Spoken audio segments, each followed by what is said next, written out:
You awake in the dim, mist-wrapped highlands of 18th century Sichuan. It is not yet morning, but the world is stirring. Not with roosters or chatter, but with the slow clack of stone pressing against stone. You are among tea brick workers. Their hands calloused, their backs arched, laboring in rhythm with the mountains. Today, we begin with the humble yet heavily controlled process of tea brick manufacturing, a practice so mundane it shaped entire economies. No battles, no kings. Just pressed leaves. In the 1700s, the Chinese government tightly controlled tea as a state resource. Loose-leaf tea was valuable, yes, but brick tea? It could be stacked, traded, stored, and even used as currency. Tea bricks were created by steaming and compressing tea leaves into dense slabs using iron molds and stone weights. Each brick weighed about 2 pounds. To make a single one took over 8 hours of work, often in humid mountain huts. They were shaped to match imperial stamps, engraved with government logos, to prevent counterfeiting. The tea itself? Often not the fragrant kind you sip in salons, but powdered leftovers, stalks and sweepings. Yet when pressed, dried, and sealed, it had shelf life measured in years. Each brick was a portable fortune. Workers, mostly peasants and debt-bound laborers, were assigned to brick stations through government contracts. A man might press 2 to 3 bricks a day if lucky. A skilled tea mason, yes, that was a job title, might earn a handful of bronze cash per 10 bricks. Their tools were crude: bamboo mats for drying leaves, stone slabs for pressing iron molds to standardize, size copper stamps to validate authenticity. No one spoke much during work. It was hot, repetitive, and precision mattered. One misaligned mold could cause a rejected batch, or worse, suspicion of fraud. At night, many workers slept beside their day's batch. Theft was common. Rats more so. In some regions, especially Tibet and Mongolia, tea bricks replaced coins. A man might buy a horse with 30 bricks. A year's rent could cost 100. Governments used tea to pay soldiers and border lords. This currency came with bizarre logistics. Entire caravans were dedicated to transporting thousands of these brittle, weighty bricks across rocky terrain. Yaks, not wagons, were the transport of choice, their sure footing essential on narrow mountain passes. And yes, there were tea taxes. Bricks were taxed by weight and age. Some local lords developed secret methods to artificially age tea for hire. Market value. The smell of mildew was often mistaken for premium depth. But this tea-based economy wasn't foolproof. Humidity ruined stockpiles. Entire warehouses of tea bricks were lost during rainy seasons. Fakes flooded markets. Rogue presses created. Counterfeit bricks using weeds or dyed straw. Health concerns rose.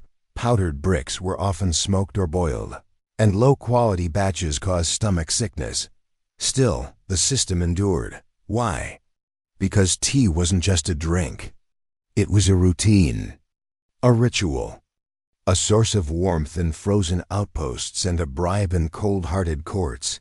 Even now, buried in forgotten ledgers from Qing bureaucrats, are inventories listing 6,000 bricks, mild rot, suitable for Mongol tribute.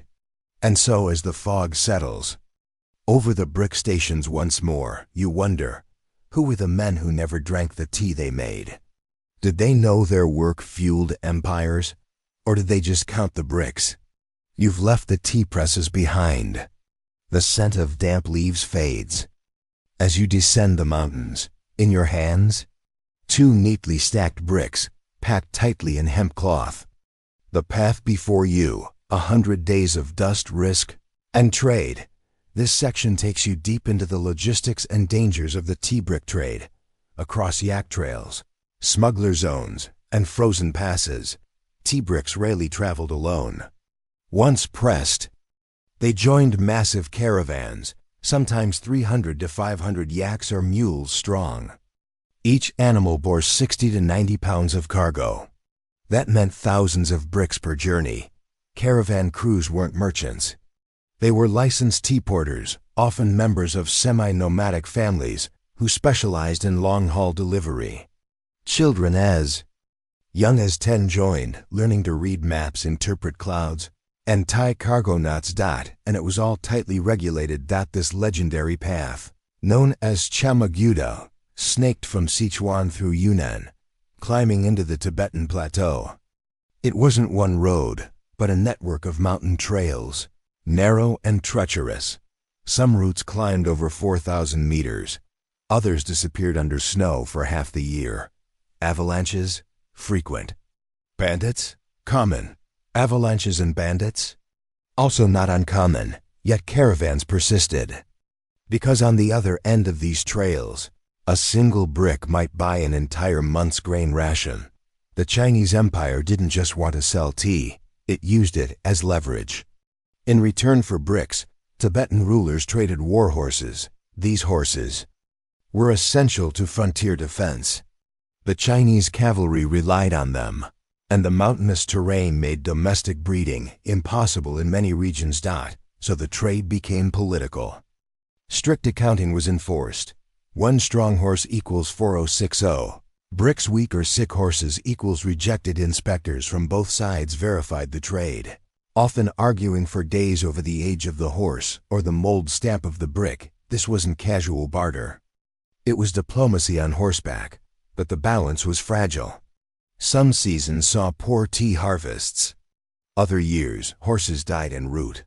The empire kept detailed records of every exchange, including complaints like, 5 horses bore frostbite on arrival. Tea transporters claim ignorance, no tribute returned. Where there are trade routes, there are shortcuts. And smugglers. Many tea smugglers were former porters, fired or underpaid.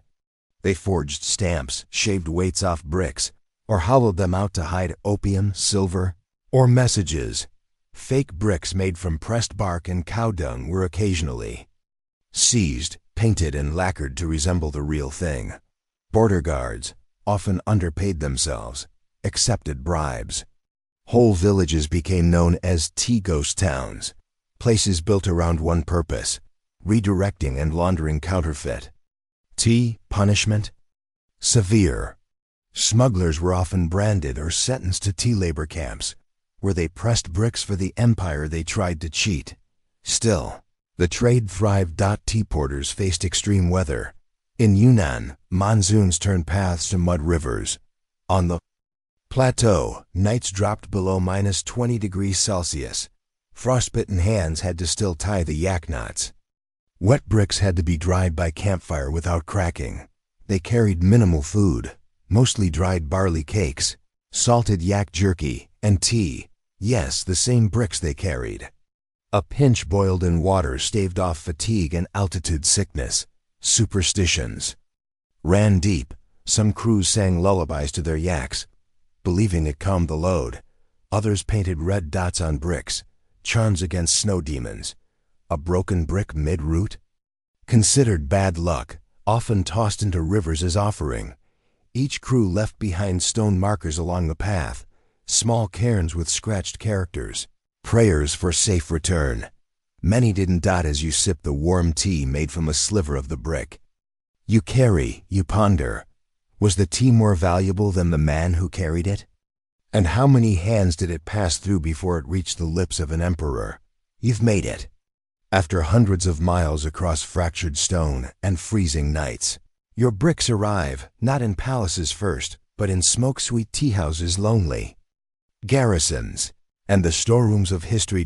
This final section reveals what became of the tea bricks once they reached their destination, and how this once thriving trade quietly dissolved into bureaucratic dust. In Tibetan towns like Lhasa or military posts like Xining, the arrival of fresh tea bricks was a small festival.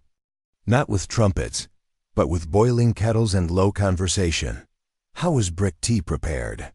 First, a small portion of the brick was shaved off with a blade. The flakes were boiled, not steeped, in yak butter, salt, and sometimes barley. The result? Butter tea, or pocha, thick, salty, oily, and deeply warming. It wasn't sipped so much as gulped.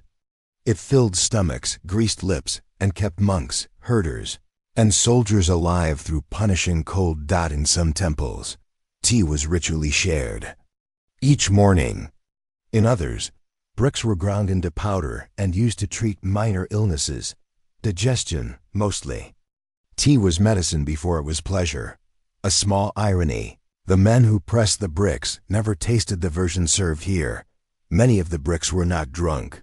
They were delivered to Tibetan monasteries, local governors, Mongol tribal leaders, borderland warlords, and the occasional disgruntled general. These weren't gifts of flavor. They were bribes in disguise, softened by protocol. Every brick bore an official stamp and sometimes a name or insignia of the region it came from. Some bricks were pressed with imperial poems, others with auspicious symbols, like cranes or peaches. Even minor officials might receive 20 to 30 bricks a year as part of their tribute share. More powerful figures received carts worth, which they redistributed to build loyalty. It was said, "A man who holds bricks feeds loyalty. A man who drinks alone is already lost." But as with any system built on routine and politics, rot creeped in. By the mid-1800s, the tea brick trade was slowing down. Not because the demand faded, but because bureaucracy bloated and modern economics marched in. Problems included counterfeiters with better printing tools, overtaxation, causing uprisings in Yunnan and Sichuan, British and Dutch merchants flooding markets with loose-leaf black tea, cheaper and trendier corruption, officials demanding higher quality bricks than what caravans could deliver, resulting in punished workers, and rigged weight reports. And the killer blow? The rise of railways and modern banking. Suddenly, you could wire money and ship crates of Darjeeling or Ceylon tea in metal-lined boxes. No mold, no horse loss, no rot. The Chamagudo shrank, step by step. By the early 1900s, entire stations shut down. Brick presses were melted for scrap. Old caravans stood empty, their yaks sold for meat. A 1912 report from a border village noted, "We have received no bricks this winter. Children no longer know the taste of butter tea. They drink milk and watch the rails." Not much, yet everything. Can still find tea bricks in museums and antique markets. Some collectors pay handsomely for aged bricks with intact stamps. Others have no idea they're holding history. Just a brown, flaking slab of compressed leaf. In certain remote Tibetan villages, posha is still prepared, now using store-bought tea in electric kettles. And in Sichuan, old brick-pressing tools rust in open-air temples, beside plaques no one reads. But some traditions persist. Ceremonial bricks are still given in formal Chinese tea rituals. Tibetan monasteries still offer tea to visitors first. Always. And yes, some elder caravan families still bless cargo with red-dotted bricks before every journey, even if they now drive trucks as the sun sets on the final caravan and the last kettle boils. You can't help but reflect, how did something so boring, compressed leaves, hold up empires, bribe kings, feed armies, and shape entire borderlands? And in this world of instant drinks and digital currency, what are our tea bricks now? It's midnight in Edo, 1785. The city hums with the muffled sounds of breathing wood, distant footsteps, and the occasional gust of wind rattling a paper door. A single lantern swings above a shop sign, faintly glowing. And beneath it, a man squints at the flame, not to read, but to record it. Tonight, you're shadowing one of the most forgettable, least romantic jobs in Tokugawa, Japan. The Lantern Inspector. Edo, the capital of the Tokugawa shogunate, was the largest city in the world by the mid-1700s, a city of over 1 million people, mostly packed into neighborhoods built of wood, bamboo, and paper. That meant one thing: fire was the enemy. Dozens of fires broke out every year. Some burned entire districts. The Great Fire of Mairaki in 1657 killed over 100,000. Ever since, the government became obsessed with fire prevention, and the humble lantern became a national concern. But how do you control fire in a world lit by it? Answer: with paperwork. Mountains of it. Every ward, called Cho, in Edo had a few appointed lantern inspectors, officially known as Anden Goyuben. These men were not firefighters, they were not officials. They were low-ranking bureaucrats, often retired tradesmen or teachers paid a small rice stipend, and sometimes exempt from certain taxes. Their job? To inspect every lantern, every night, and make sure it followed exact safety protocols. You weren't allowed to just hang a light wherever you pleased. Each lantern had to be enclosed in oiled paper, contain a wick of approved material, be positioned at a state-approved height from the ground, be extinguished by a specific hour unless you had a late burn license. Lantern inspectors walked the streets with a bamboo staff, a ledger, and a small bell to announce their presence. No sword, no power. Just clip-clop, check, scribble. If a lantern was too bright, too smoky, or hanging too low, the inspector would tap the pole against the house beam and shout, "Lantern, unapproved." The homeowner was expected to extinguish it immediately, apologize, offer the inspector a warm rice cake, optional, but often done. On the second offense, the inspector could issue a written report. On the third, a fine was levied by the local magistrate. Some inspectors were sticklers, others were bribe-happy. A few wrote haiku in their inspection notes, like, "Too bright a lantern wakes the ink from the brush. Hush, paper walls, listen." But mostly, they were just quiet men doing quiet work in a city that could go up in flames with a single dropped ember. Edo citizens had to plan their nights around light law. Shops had to extinguish lanterns by the 9th bell, roughly 9 p.m. only. Homes with approved documentation could keep a lantern burning later. These licenses were often given to physicians, night call scribes, midwives, official couriers. Owning too many lanterns could make you a fire risk suspect. People hid extras behind false panels.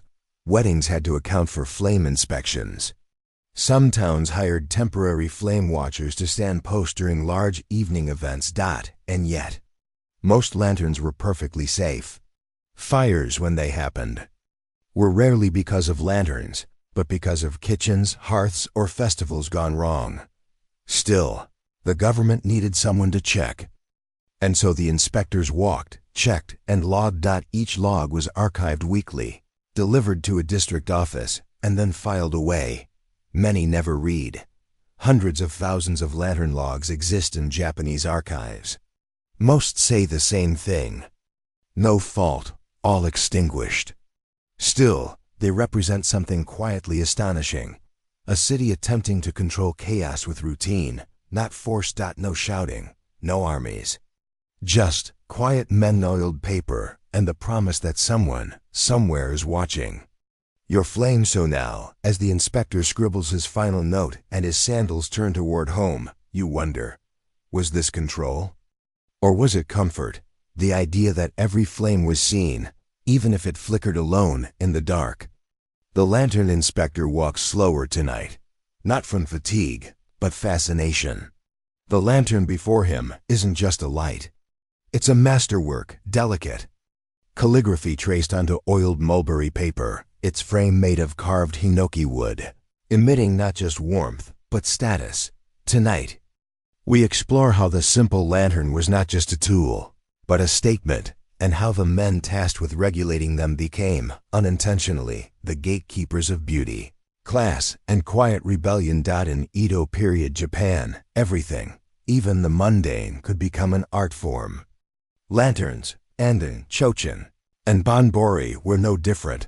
Materials mattered. Paper came from gampi or mulberry, prized for glow and strength. Ink was made from soot, mixed with fish glue for lasting. Color frames could be pine, cheap, hinoki, standard, or even lacquered cedar for wealthy homes. Types of lanterns varied by use.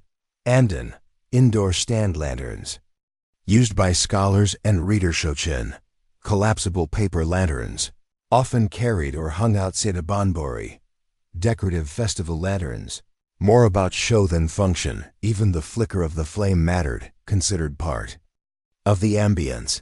Merchants competed in subtle luxuries, whose lantern glowed softer, whose brushwork calligraphy curved more poetically, whose paper diffused light just so, and every single one of them, rich or poor, could be cited by an Pikun, inspector for non-standard width. This created tension. By mandating the height, shape, and placement of lanterns, the state attempted to flatten class and limit fire risk. But people, especially artisans, found creative loopholes. Oversized lanterns mounted inside window frames, secret compartments in Chochin lanterns to hide charms or love notes using perfumed oil and wicks, creating scented glow, strictly forbidden. Some towns even had unofficial competitions for most beautiful lantern.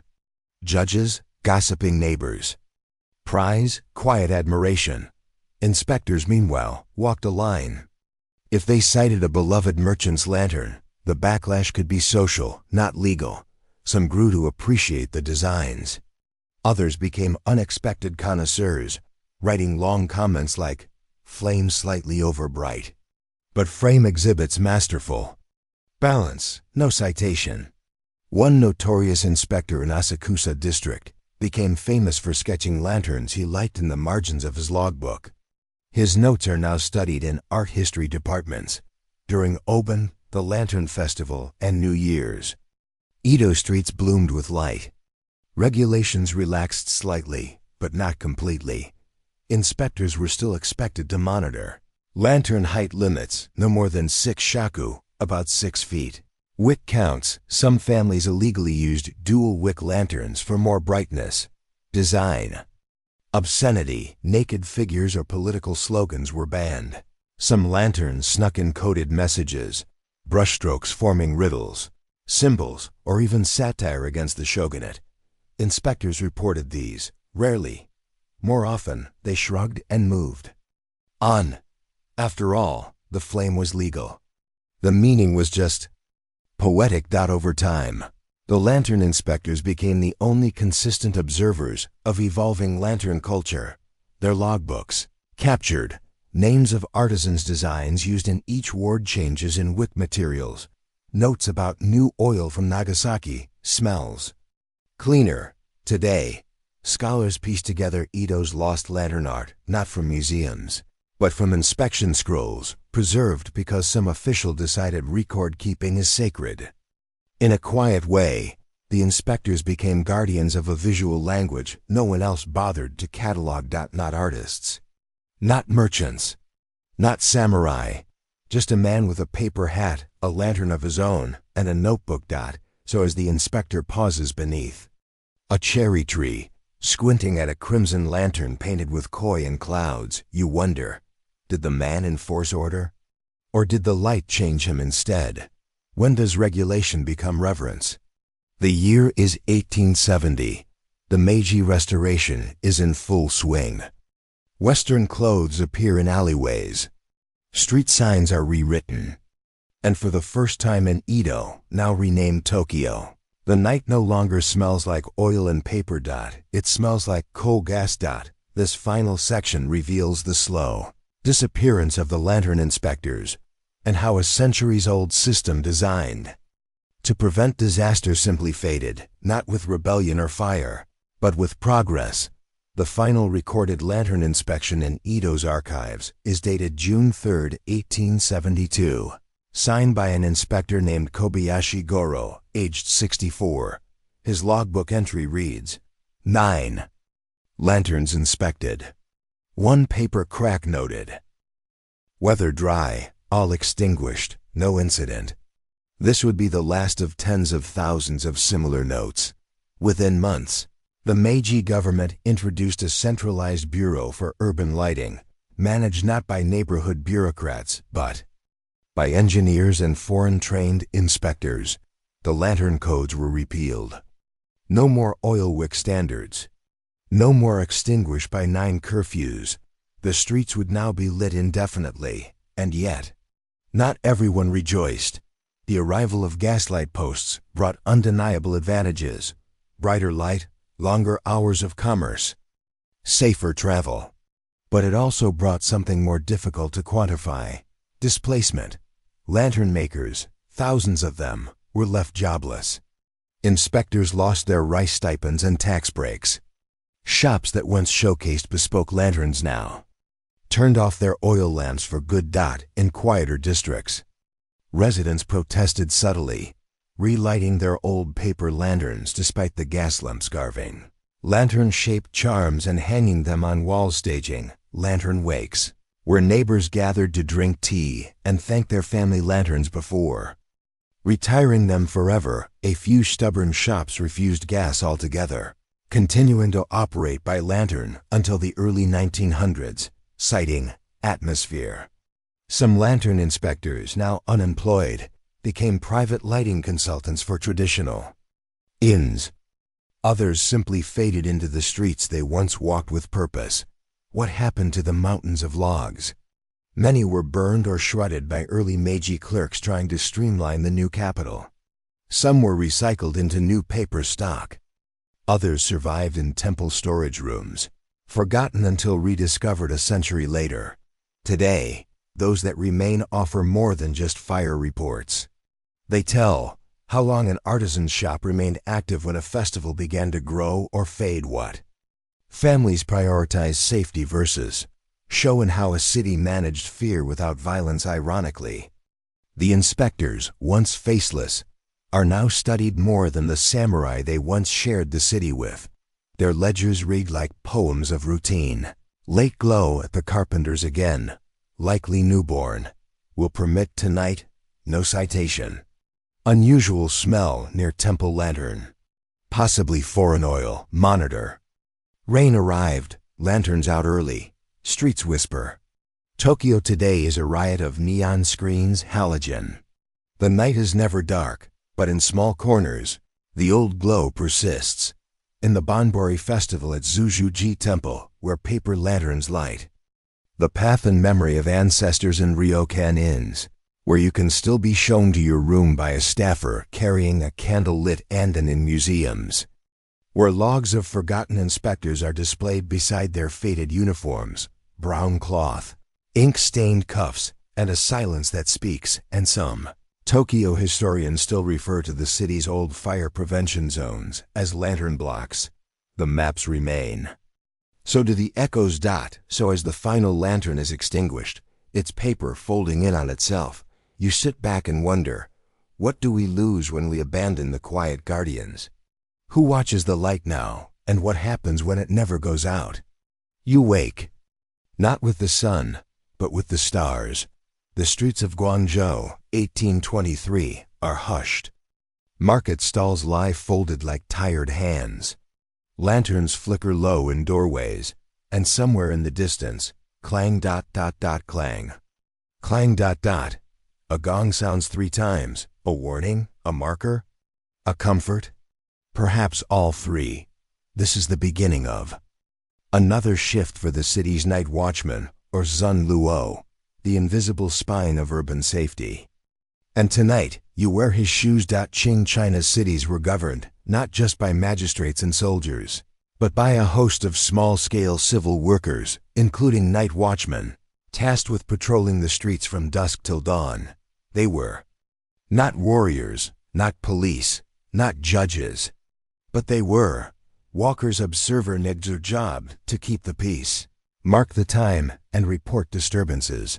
Most watchmen were former soldiers, poor tradesmen, or men too old for farm work. They lived near their assigned patrol zones, usually 3 to 6 alleyways, which they walked in loops for 8 to 10 hours per night.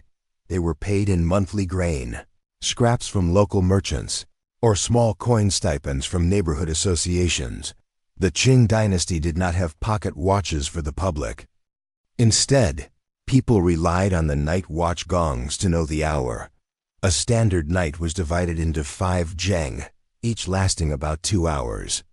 Every zheng was further divided into smaller segments using gongs, wooden clappers, ban horns, made of conch or ox horn, rare. The watchman struck his gong or board in specific rhythms to announce the hour that all was safe, that he was present in effect. The sound was a mobile clock and a reassurance to sleepers that danger was being watched. 4. The classic pattern. Clang-clang ... pause ... clang.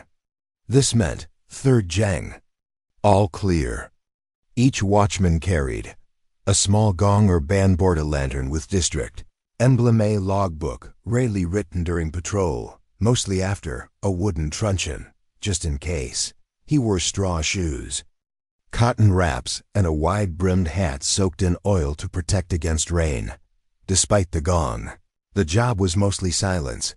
Watchmen were expected to walk every alley in their zone, report suspicious fires.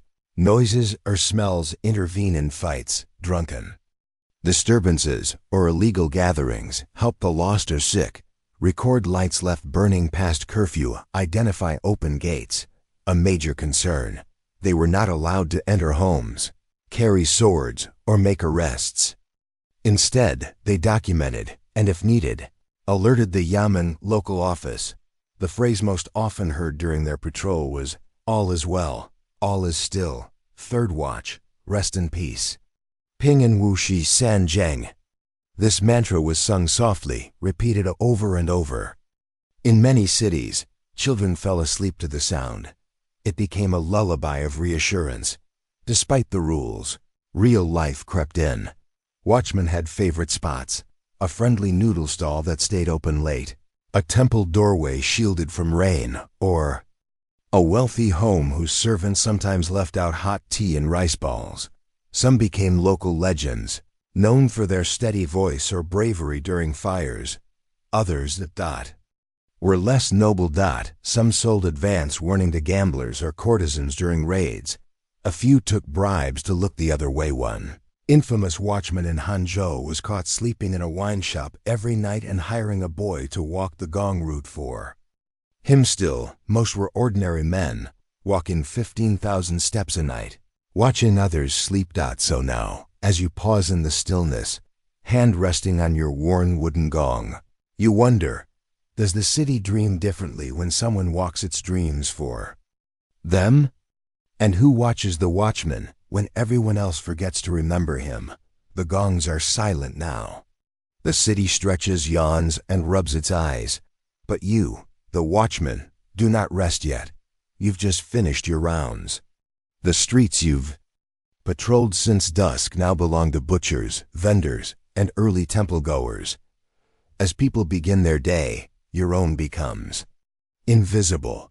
This section reveals what happens after the patrol: the hidden hours, relationships, routines, and identity of those whose purpose was only ever to be heard, not seen. A watchman's shift didn't end with the sunrise. His official duties continued until he returned to the neighborhood gate office, checked in with the district clerk, and filed his oral report. These reports were brief, and more often than not, forgotten. Nothing unusual. One lantern left on. Dog fight in alley near fishmonger. Possible opium den, no entry made. Reports were filed by seniority, not urgency. If something significant had occurred, a fire, a brawl, a robbery, it was the Yamen guards who took the lead. The watchman was just the witness. After reporting, most watchmen returned to shared lodging, often nothing more than a cot in a communal room, a small screened corner in a tea shop, or, for the very poor, the back of a temple. Sleep was shallow, fractured by noise, but a few hours were enough. By midday, the city would forget your face.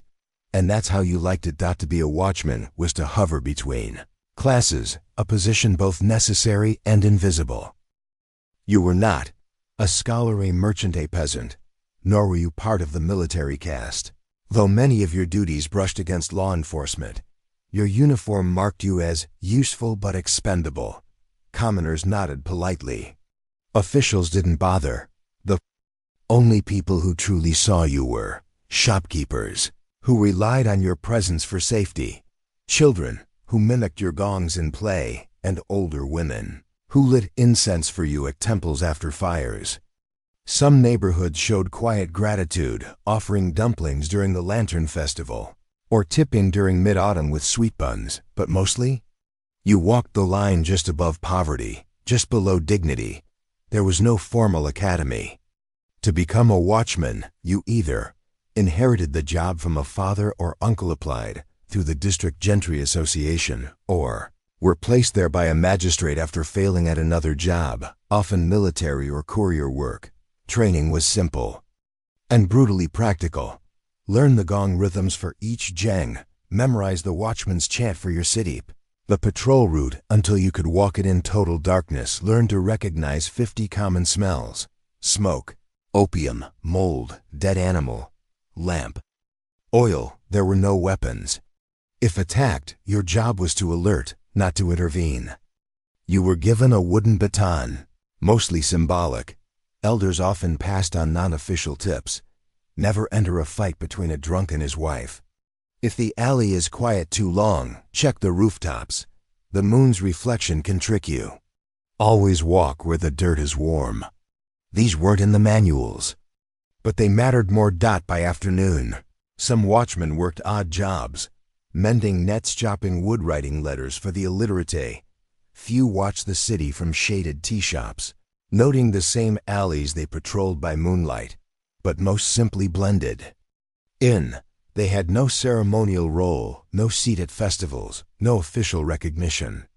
Only during fire emergencies or major arrests were they mentioned, and even then, barely. Still, their internal clock ticked differently. They moved at night pace, talked softly, looked at shadows with intention. And every now and then, while walking the market, a stranger might nod and say, "I slept well last night. Thank you." Nothing more, nothing less. So now, as the sun climbs above the tiled rooftops and the world forgets your name again, you wonder, is peace only noticed in its absence? If your footsteps prevent chaos, do you need anyone to remember them? By the late 1800s, the alleyways of Guangzhou had changed. Gaslight flickered at intersections. Tram bells competed with temple chimes. The world was moving faster. And somewhere, between electric light, reformist fervor, and urban planning, the night watchman was quietly erased. In this final section, we follow the dissolution of a centuries-old role and examine what it means when a society chooses efficiency over ritual, light over rhythm. During the late Qing reforms, especially post-1860, local officials began reshaping city life under pressure from Western trade powers' internal modernization. Campaigns, widespread rebellion and unrest, typing boxer, etc. With these pressures came a new obsession: order by standardization, not by custom. Reforms included centralized police bureaus replacing watchman networks, fixed clock towers in major cities, starting with Shanghai and Tianjin, public lighting, initiatives driven by foreign engineers and Chinese reformists. The night watchmen, who kept time with their feet and enforced peace by sound, were suddenly seen as quaint, slow, unnecessary. In 1887, a Guangzhou city report noted, Zun Luo, night watchmen create confusion in districts with clock regulation. Citizens complain of redundant noise. Within 10 years, all official funding for watchmen was suspended. Most were quietly dismissed. A few were absorbed into early constable units. But the rest? Forgotten. The spread of electric lighting in treaty ports, followed by its adoption inland, was the final nail. No longer did cities need sound to mark time. Now a glowing bulb told you everything: where to walk, when to shop, when to sleep. But something else disappeared with the watchman: the neighborhood-specific chants, the Zheng timekeeping system, the culture of night peacekeeping without policing in its place came uniformed officers, many trained in Western-style law enforcement. They carried batons, not gongs. They filed criminal reports, not nightly poems, and with them came curfews, arrests, and the criminalization of nighttime presence. The watchman had been a presence, not a threat. The new system viewed darkness as criminal by default. By the early 20th century, most urban Chinese youth saw night watchmen as symbols of an outdated age. They were mocked in street plays and comic prints, The Lazy Gong Man, a folk tale of a watchman who overslept through a burglary. The Three Zheng Faker, a satirical ditty about a man who made up gongs from his bedroom teachers stopped referencing. The Zheng system. Children stopped recognizing the chants. When asked, some believed the gongs were used to scare ghosts. Nothing more. The living memory vanished within a single generation. And yet, not entirely. In a few villages, the tradition survived, not as a job, but as a festival reenactment. During Lunar New Year or Ghost Month, volunteers walk the old watchman's route, sing the old peace chant, strike replica gongs with wooden mallets, and pause, symbolically, at ancestral gates in Guangzhou's museum archives. A few dusty logbooks remain. Most are unlabeled, some are unreadable. One is signed in faint ink. No fire, all still, fourth watch. Lao He, District 9, 1871. And today, on some quiet nights, elderly residents of the old quarter claim they can still hear a gong. Faint, rhythmic, from somewhere deep in the alleyways. Just memory. Maybe. Or maybe the night remembers those who remembered it.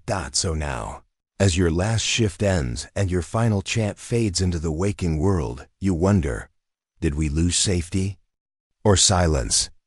Was the world better lit, or just noisier without you? The air is thin at 11,000 feet, but you breathe like a bird. Your calves are stone. Your stride is silent. You're a Chasqui, an imperial postal runner in the mighty Inca Empire. And today, as always, you run. No script. No scroll, just your mind, your legs, and a pair of knotted cords known as quipu. What's in the message? Only you know. What happens if you forget? You don't. The Inca Empire, 1438 to 1533 CE, stretched across 2,500 miles from modern-day Colombia to Chile, without wheels, horses, or a written language. So how did news, laws, and orders travel? Runners. Thousands of them. They formed the Chasqui system, a high-speed communication network powered entirely by human endurance. It's one of the most overlooked logistical feats in history. At its peak, over 14,000 miles of stone-paved roads existed. Runners could deliver messages over 250 miles in a single day using a relay system. Important. Messages from Cusco could reach the empire's farthest borders in under 5 days. Every message passed through Chasqui hands, sometimes hundreds of them in a chain. Chasqui didn't run the whole empire solo. Instead, they ran short bursts of 6 to 15 kilometers between relay stations called tambos. Each tambo had a small hut or shelter, a stand with water and dried maize, a flagpole or fire signal for communication, at least 2 trained runners waiting on standby. The process.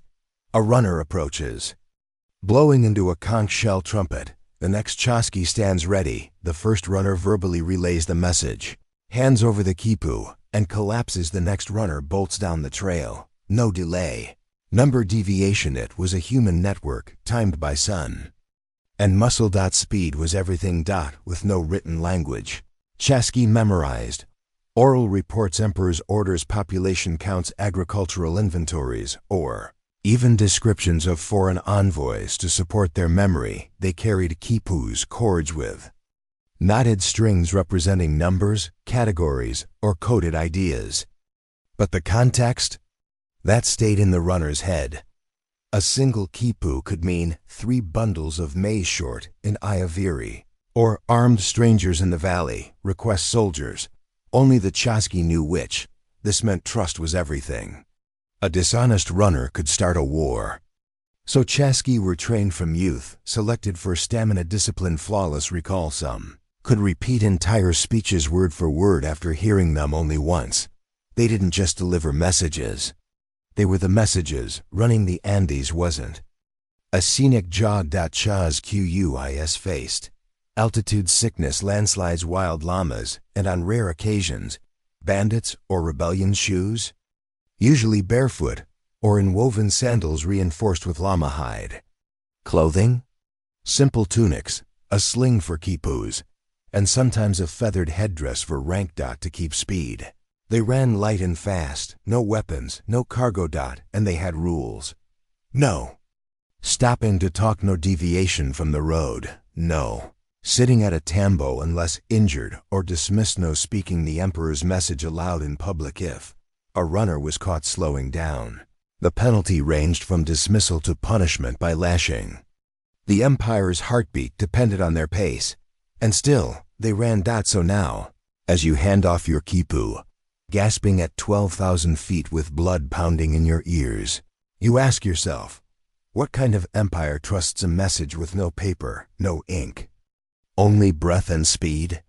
And what happens when the last runner forgets or falls? You are not a messenger. You are the nerve of the empire. As a chasqui, you don't carry secrets, you become them. Every step is a syllable. Every breath, a line of code. You are trained not only to endure, but to vanish into velocity. This section explores the daily life, training, and social role of chasqui, the empire's fastest, most trusted citizens. Chasqui candidates were chosen young, usually boys, between 8 and 12, selected from rural communities in high-altitude regions like Cusco, Ayacucho, and Titica.y. Because children raised at elevation developed strong lungs, enlarged capillaries, adaptations to low oxygen, essential for running at 14,000 feet. Training involved memory drills, reciting lists of names, crops, or events, quipu reading and tying, encoding and decoding basic data, map walking, learning relay routes through trails, landmarks and tambos, chant pacing, syncing memory to footsteps for message, rhythm, endurance running. Some boys ran 20 kilometers a day before their teens. They also learned the non-verbal code of the system. If a quipu was tied with black thread, equals military. Urgency if sealed with feathers, equals message for royal ears only. If knots were reversed, equals coded message. Requiring specific interpreter, this was more than fitness. It was neurological conditioning, creating humans who could memorize logistics, locations, and context, all while sprinting across cliffs. Runners weren't mindless couriers. They had to understand the messages they carried, even if they didn't speak them.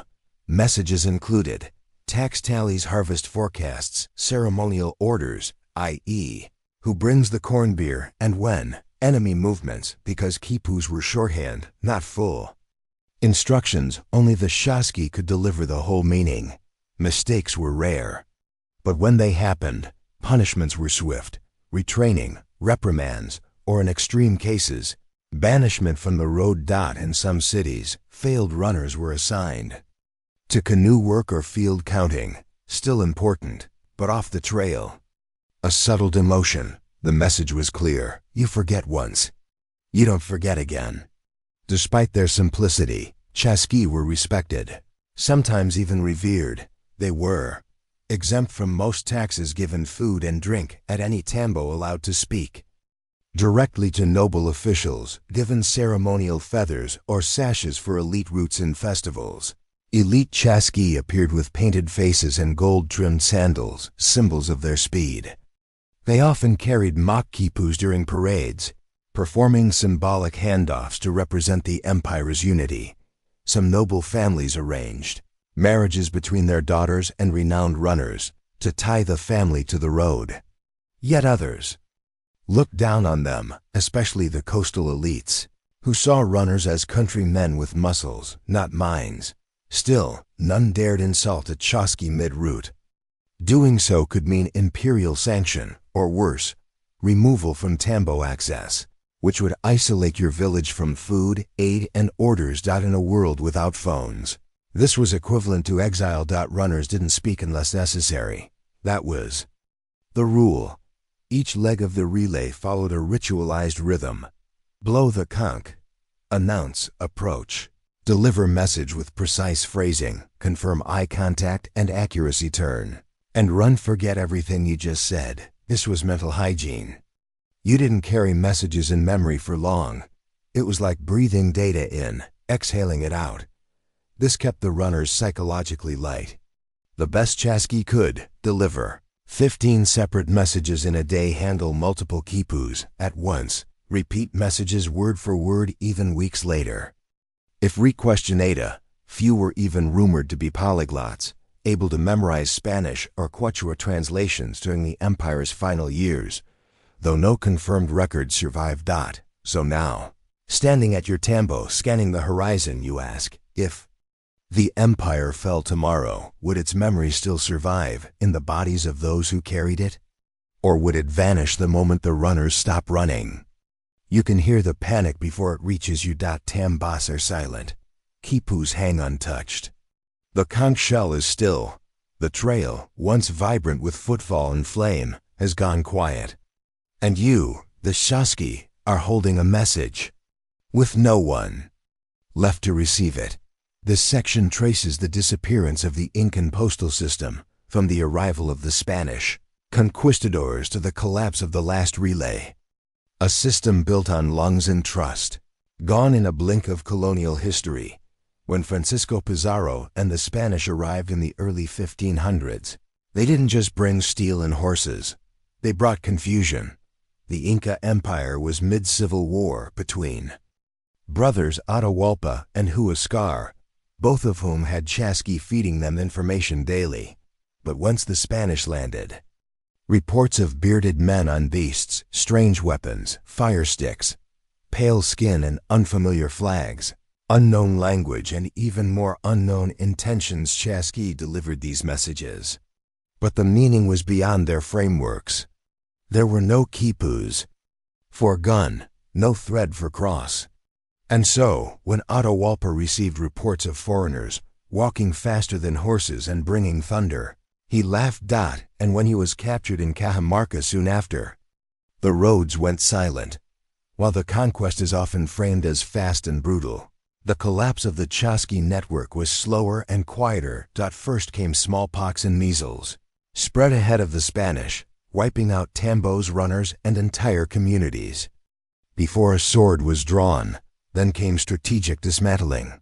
The Spanish seized the relay hubs, they disrupted messages between provinces, and they introduced horses and written letters, replacing Chasqui with colonial couriers. To the Spanish, the runners were curiosities, relics of a primitive empire.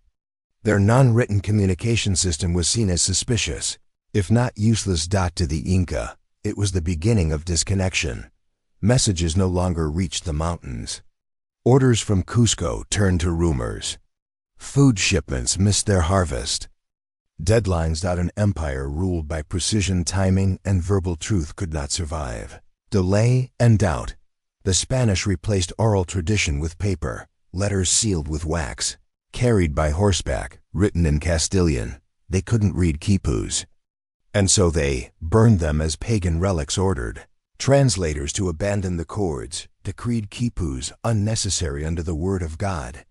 Chasqui, now forbidden to run the relay paths, were drafted into labor crews, church service, or exiled from cities entirely. A few rebel networks tried to preserve the system, setting up underground runners between indigenous leaders.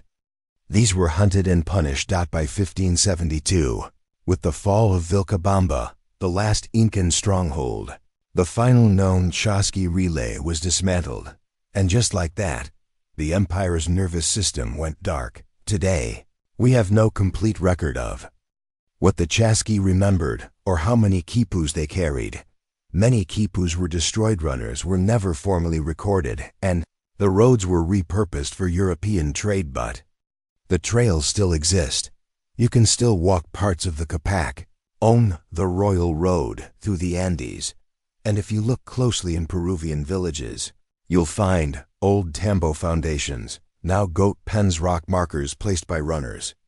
Still, facing the sun myths about messengers who could outrun storms, and in the Quechua language, there's still a word for one who carries what cannot be written. It has no direct translation. So now, as you look down the ancient trail, empty and overgrown, you ask, was the empire lost because it was conquered, or because it stopped listening to its own feet? And if no one remembers the runners, does The message still exists? It's midday in Cairo, 1253 CE. The air tastes of dust and cumin. In the market, a woman argues over a sack of lentils. A baker leans across his stall, whispering, "Salt's gone up again." Down an alley, near the spice quarter, a riot is beginning, not over gold or bread, but over salt. You are about to witness the quiet, bureaucratic war behind one of the most overlooked resource disputes in Islamic history, the Cairo salt conflicts. No swords, no kings, just scribes, inspectors, merchants, and 100 tiny ledgers. In the 13th century, salt in Cairo wasn't just for cooking. It was a medical ingredient for wounds, sore throats, embalming, a preservative essential in hot climates. Without refrigeration, a religious purifier used in ritual washing and funeral rites. A trade standard, sometimes used in bartering, particularly in southern provinces. And most importantly, it was a state-controlled commodity. Under the Mamluk administration, salt was classified as a strategic resource, meaning its price was regulated by government-appointed market inspectors, mutasib. Its distribution was taxed through weigh stations and guilds. Its export was restricted, often prohibited during shortages. That meant if salt ran short, the bureaucracy felt it before the people did. And when both felt it, trouble brewed. The trouble started slowly. First, the Nile's flood levels dipped, lowering inland salt production from drying beds and marsh flats. At the same time, caravans from Siwa and Fayoum began arriving late, disrupted by tribal tensions and poor road maintenance. The salt still arrived, just not enough. Meanwhile, Cairo's population was growing.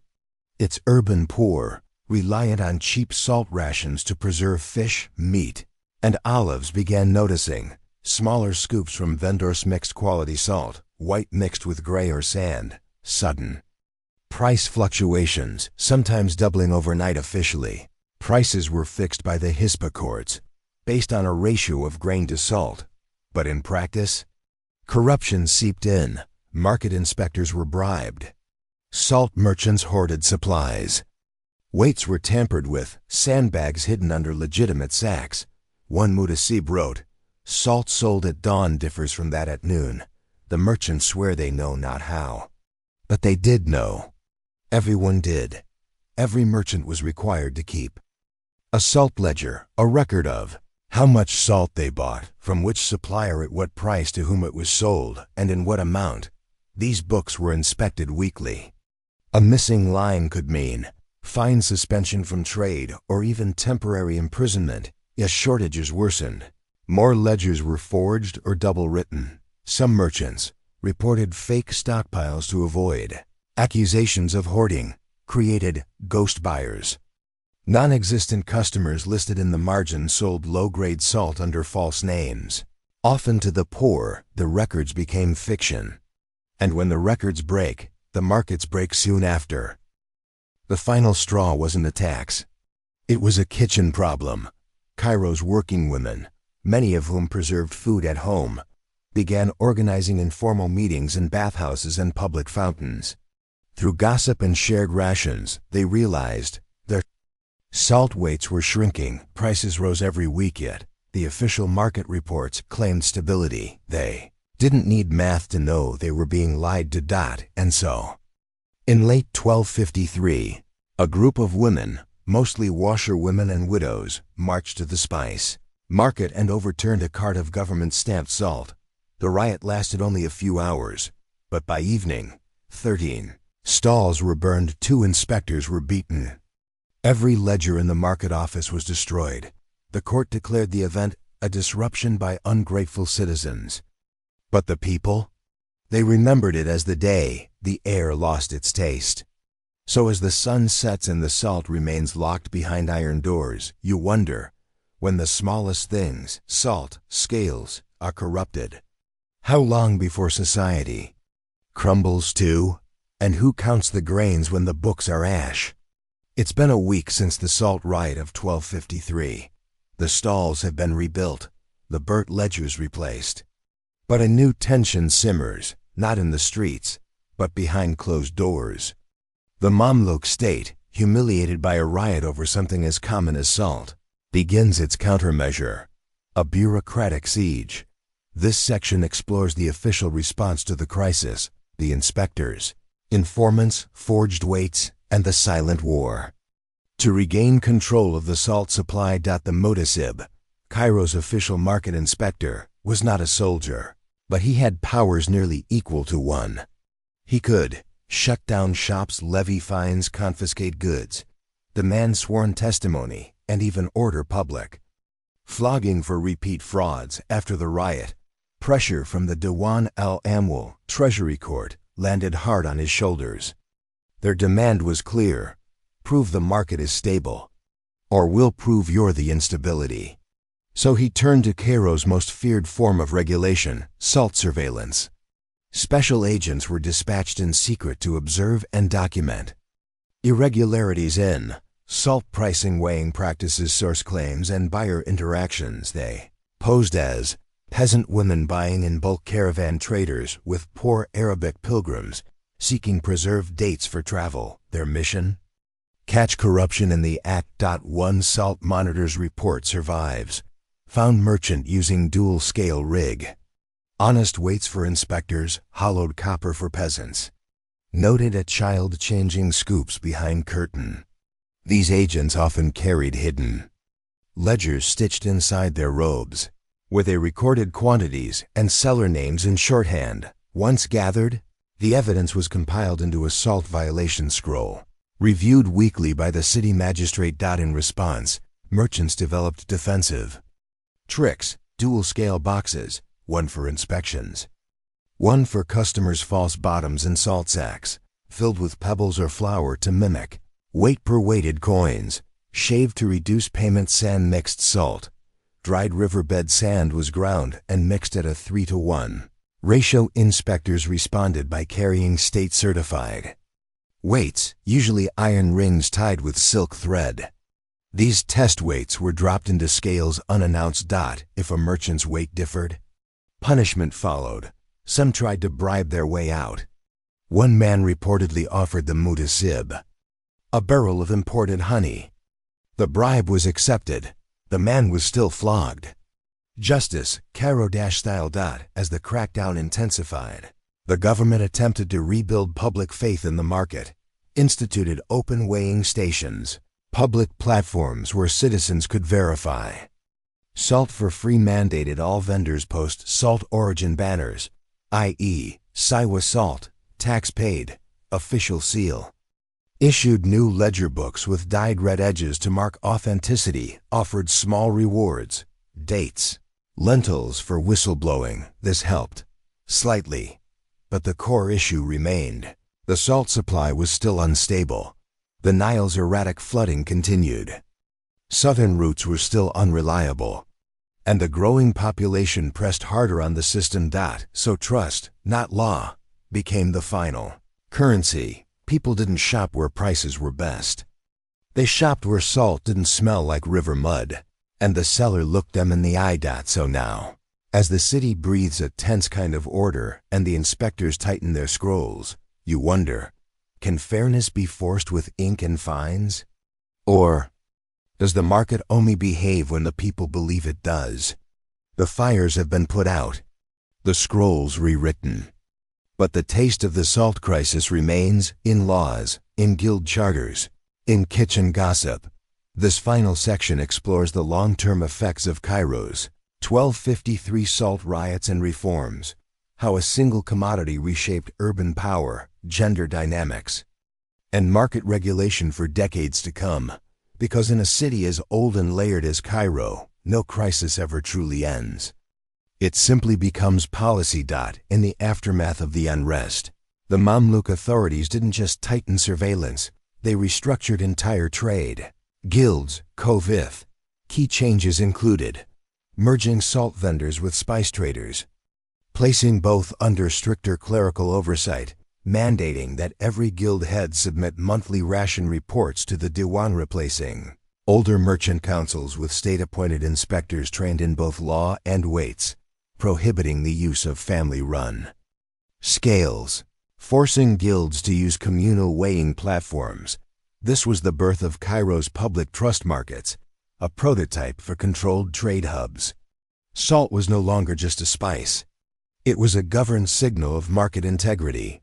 Vendors who cooperated gained better spots, tax leniency, and even formal titles.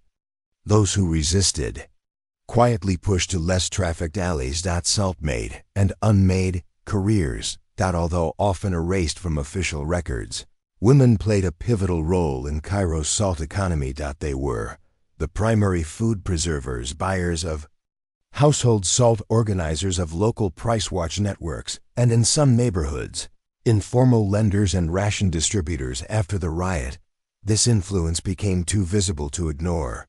The result? Some districts established women's market elders, informal advisors who liaised between female buyers and the mutasiba. Few wealthier women began investing in salt, caravans and warehousing, profiting during future shortages. Bathhouse and kitchen guilds started keeping salt ration logs. With women as scribes, it was not empowerment in the modern sense, but it was recognition, born from necessity. One mutasib's report noted, "No riot returned, for the women now balance the scales with memory." Because of the crisis, Cairo's religious legal codes, Sharia rulings, began to include more detailed economic clauses, such as defining just weight for salt under humid versus dry conditions, mandating that charity kitchens, sabils, post salt content notices in preserved foods, requiring oaths by merchants under penalty of divine perjury if they watered salt or tampered with weight. These additions were small but durable. Salt, long a metaphor for purity and preservation in Islamic law, became a benchmark for commercial ethics. Even centuries later, judges used phrases like, "Let him weigh it as one would salt for the prophet's table." A mundane mineral became a moral measurement.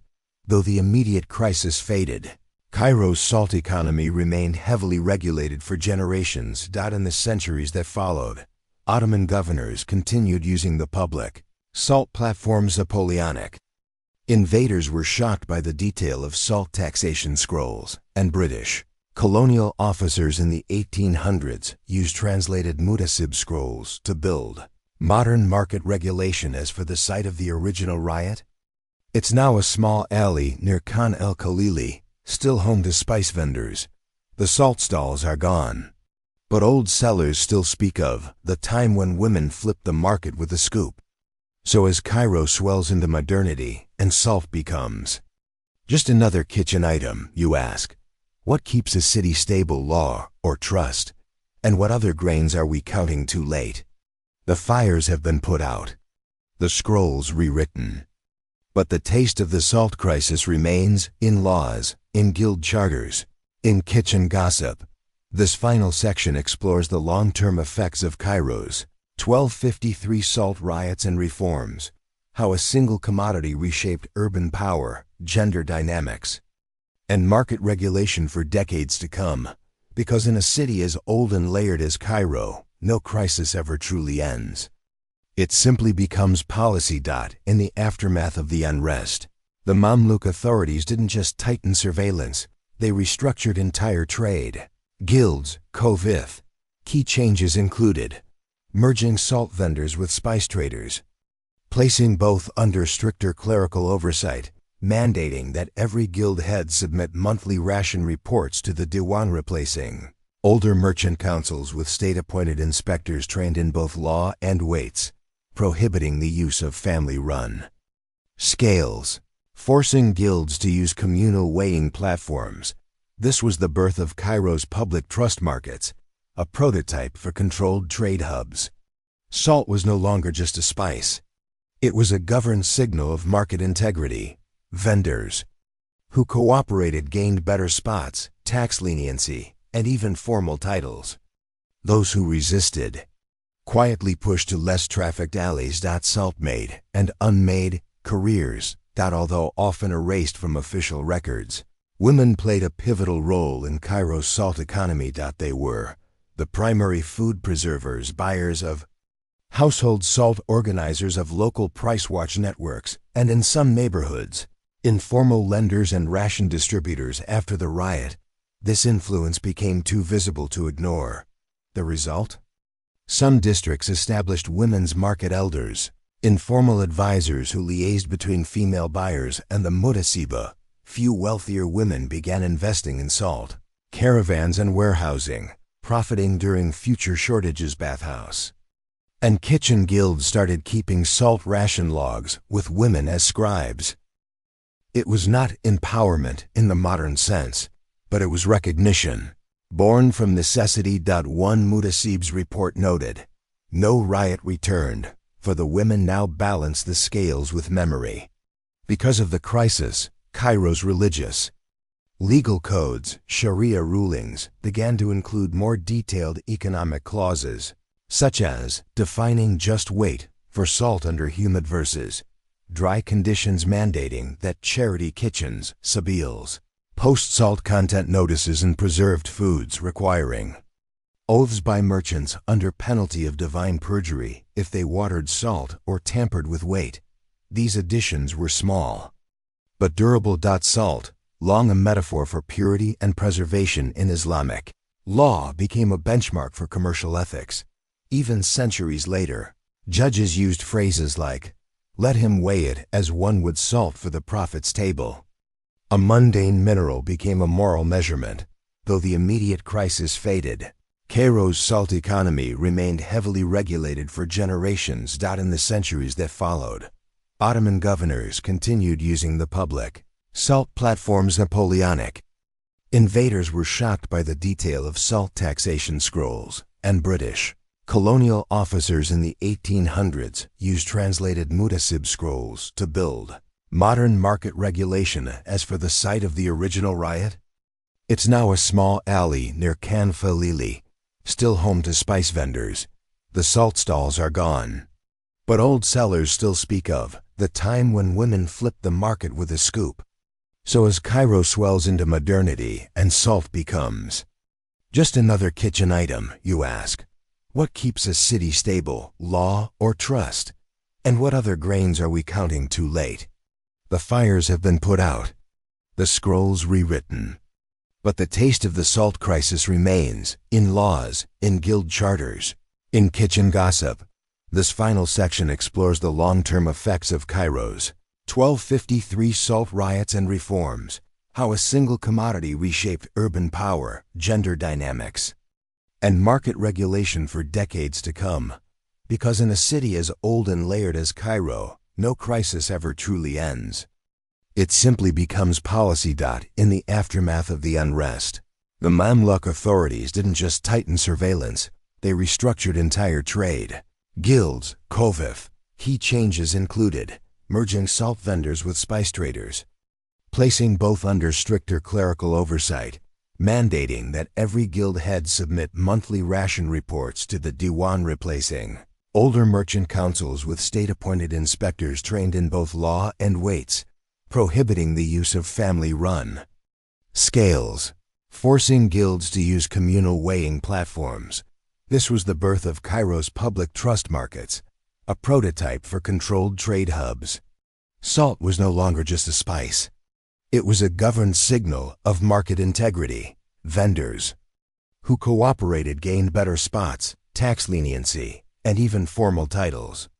Those who resisted quietly pushed to less trafficked alleys.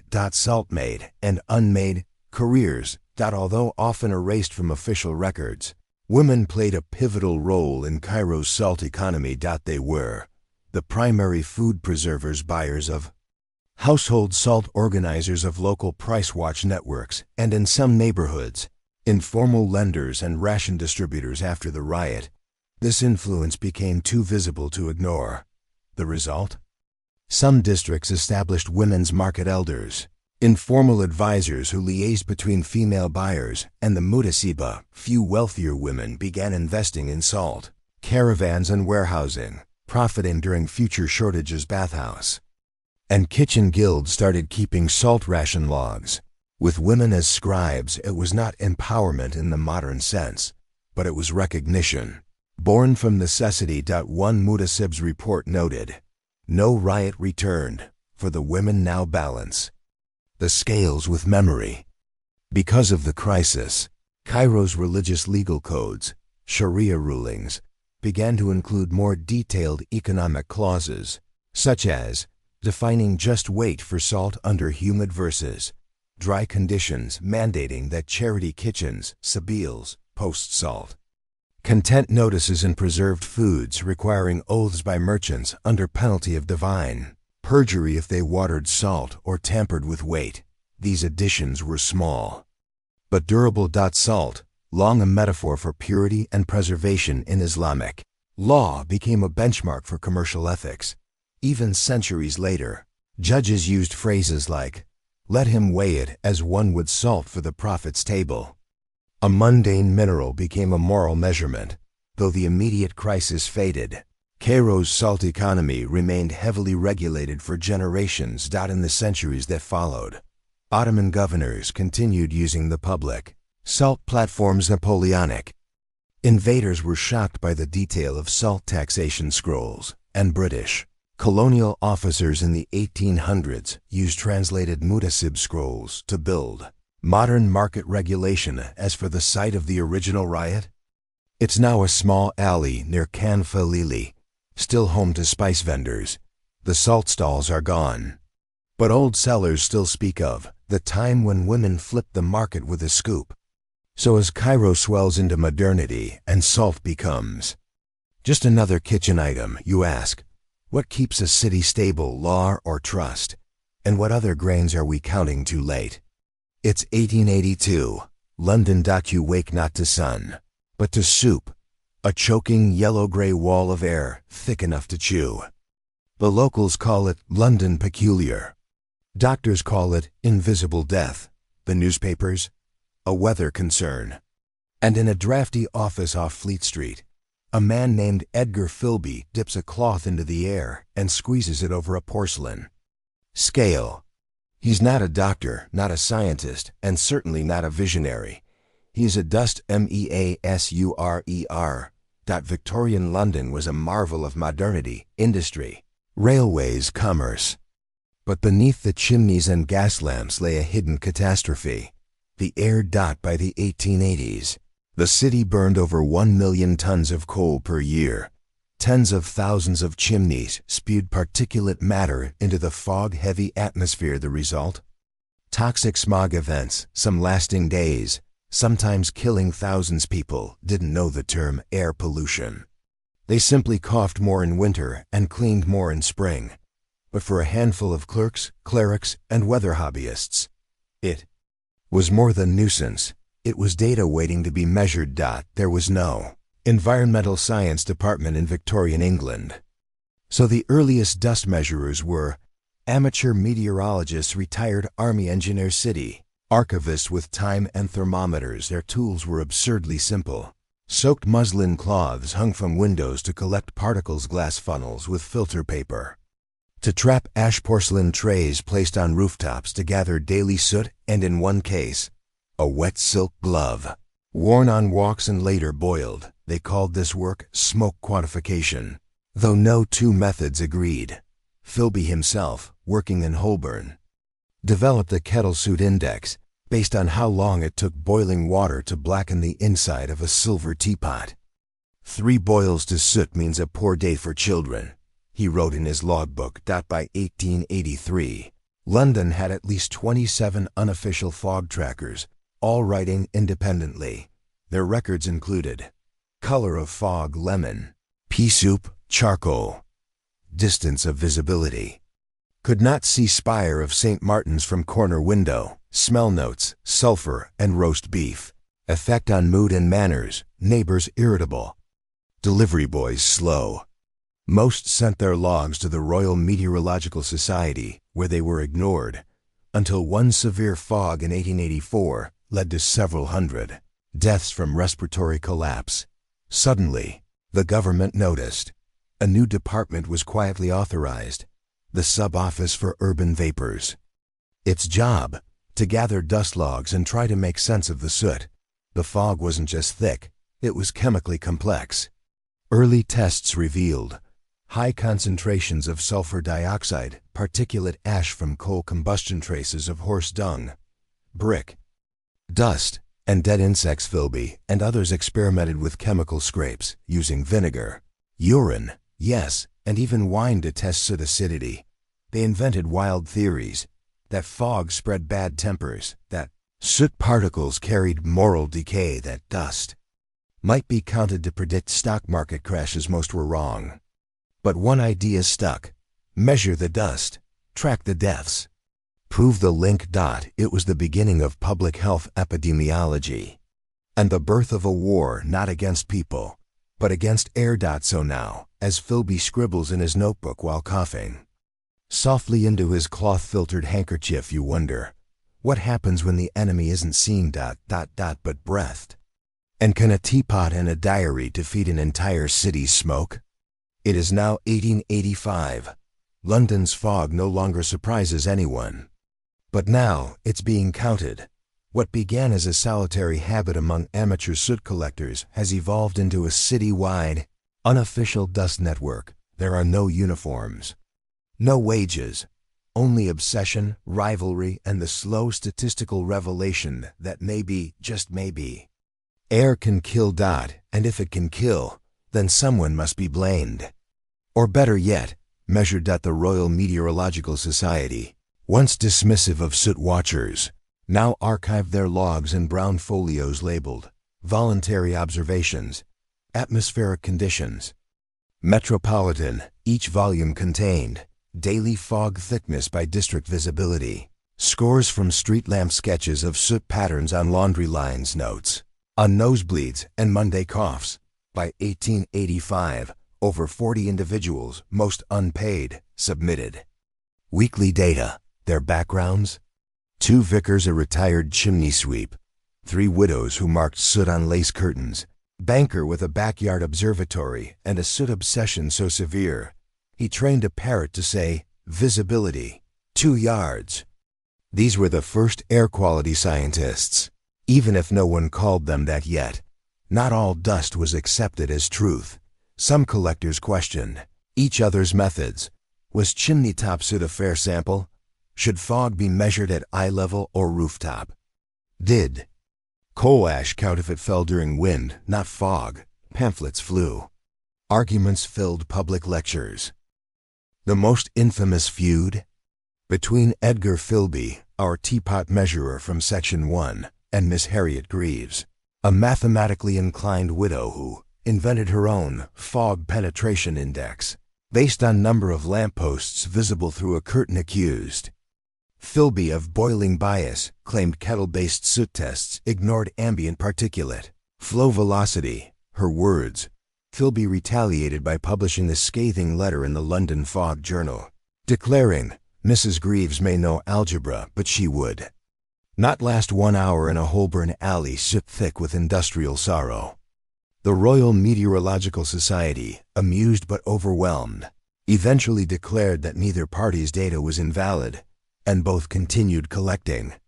London, it seemed, had enough smog for everyone. For the first time, doctors joined the soot debate. At St. Thomas's and Guy's Hospital, clerks began correlating soot levels in neighborhoods with increases in bronchitis admissions and spikes in funeral notices after heavy fog days. One doctor coined the phrase Tuesday lungs, referencing the midweek spike in respiratory complaints. After Monday fogs, when people returned to street work after staying indoors on Sunday. This led to soot-safe zones around schools, largely unenforced, early campaigns for chimney filter legislation, clergy-led petitions for clean coal, which did not exist. Still, industry pushed back, and officials insisted the fog was a natural weather phenomenon, not an industrial side effect. But the dust counters knew better. They had years of data. And lungs don't lie. By 1886, Parliament had quietly formed a review committee, the Subcommittee for Air Impacts on Civil Health. Their first move? Request all available fog records, public and private. Over 800 logbooks poured in. Some were flawlessly organized, scribbled on napkins, written in rhyme, illustrated with coughing stick figures. The government, unsure what to do, appointed a clerk with no scientific background to make a digest. His name was Edmund Bellwether, and he would become accidentally famous for turning amateur soot scribbles into the first official draft of air quality zones in London. His 1887 memo included this line: "I cannot explain the fog, but it always visits the poor more violently." And with that, air became political. So now, as lamplighters vanish into the haze and logbooks thicken with ink and illness, you wonder, when does a fog stop being weather and start being policy? And if truth lives in margins, how long until the margins matter? It is now 1887. London's chimneys still smoke. The fog still rolls in thick as gravy. But something is changing, not in the air, but in how the air is spoken of. The data has done its work. The city no longer shrugs off the cough. This final section traces how the obsessive work of dust measurers, fog diarists, and soot scribbling clerks slowly transformed into formal regulation and laid the unlikely groundwork for modern environmental policy long before the term even existed. Edmund Bellwether, the unqualified parliamentary clerk, handed a pile of soot logs and told to make sense of it. Did exactly that. He produced a 93-page report titled Observations Regarding the Air, with particular focus on fog, smoke, and urban vapors as pertaining to the health and habits of the lower classes. It included hand-drawn maps of fog-prone zones, weekly soot density charts based on lamp-post legibility, cross-referenced hospital admissions, excerpts from dozens of amateur observers, including Philby and Greaves. His conclusion: London breathes unevenly. Those who live lowest breathe worst. It was the first official government acknowledgement that air pollution disproportionately affected the poor. A radical statement in a class-stratified society. Parliament didn't like it, but they couldn't ignore it. In 1888, the Air Nuisance Regulation Bill was drafted. Its goals were modest: require chimney inspections for businesses. Burning coal introduced tax incentives for cleaner fuel. A vague suggestion at the time: mandate record keeping for smoke emitting industries. Grant cities power to designate clean air zones. Initially ceremonial, the bill failed twice. Opponents, mostly industrialists and coal suppliers, argued pollution was the cost of progress. Fog was natural and good for the complexion. Regulating air was impractical and unmeasurable, but supporters had data. And more importantly, they had death records. In winter 1889, a 3-day fog led to over 1,000 additional deaths, 7,000 hospital admissions, hundreds of horse accidents. Due to near-zero visibility, the public called it the Gray Death. And finally, the Clean Air Inquiry Committee was established. By 1890, many of the original amateur fog trackers had passed away or retired. Philby died of chronic bronchitis. His journals were discovered decades later, archived in a mislabeled teapot box. Miss Greaves donated her curtain measuring system to a local girls' school, where it was adapted to teach early statistical graphing. Bellwether faded into anonymity, but his maps were used by future urban planners. None of them saw their work passed into law. But in 1893, the London Smoke Abatement Society was formed, citing early urban vapor logs as foundational texts. They pushed for industrial zoning laws, chimney design standards, public air cleanliness campaigns, including the now iconic slogan, "Smoke less, live more." By the turn of the century, urban air quality was a legitimate field of study. The soot had finally become science. Today, when we talk of PM 2.5 air quality index, respiratory burden maps, climate zoning laws, we're standing on the shoulders of dust counters who boiled kettles, measured lampposts, and scribbled coughs in margins.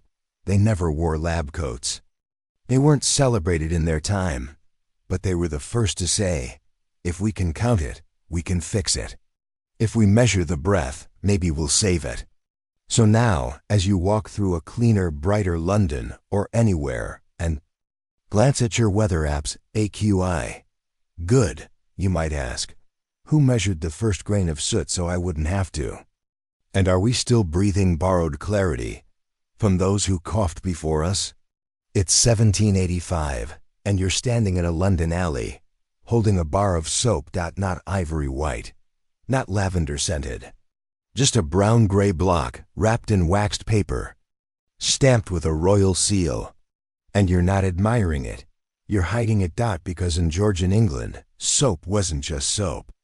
It was a taxed substance, tightly regulated and surprisingly powerful. Today, it may clean your hands.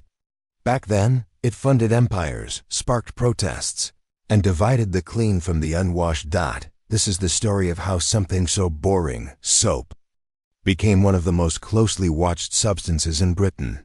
The first soap tax was introduced in 1712. Under Queen Anne, part of a broader wave of luxury good taxes meant to fund ongoing wars in Europe. The logic was simple. Soap was used mostly by the wealthy. It was relatively easy to track, produced in factories, not farms. It was a repeat purchase. Unlike a one-time tax on wine or tobacco, what began as a penny per pound tax eventually rose to 3 pence or more, depending on soap type and fat content. And the kicker? The tax applied not to the purchase, but to the production.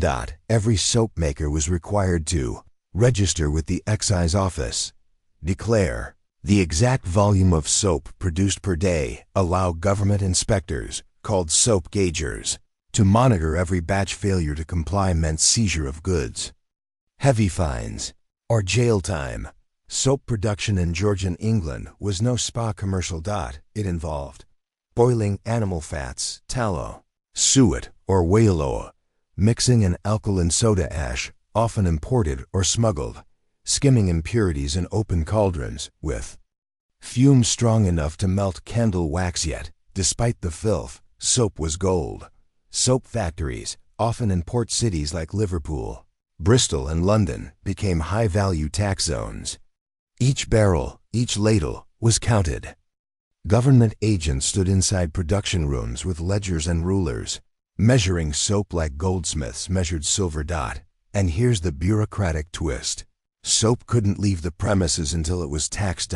This led to absurd scenarios like soap makers storing tons of soap in warehouses because they couldn't afford the excise up front, factories going bankrupt over miscounted batches underground, operations producing untaxed soap for the working class. The government considered it a victory. The public? Less so. As taxes rose and soap became more expensive, people adapted. But not by paying. Instead, the poor bought less soap or none at all, diluted it with ash, clay, or lard, purchased soap through informal markets, wrapped in cloth, without markings, or simply used sand, urine, or vinegar for washing the wealthy.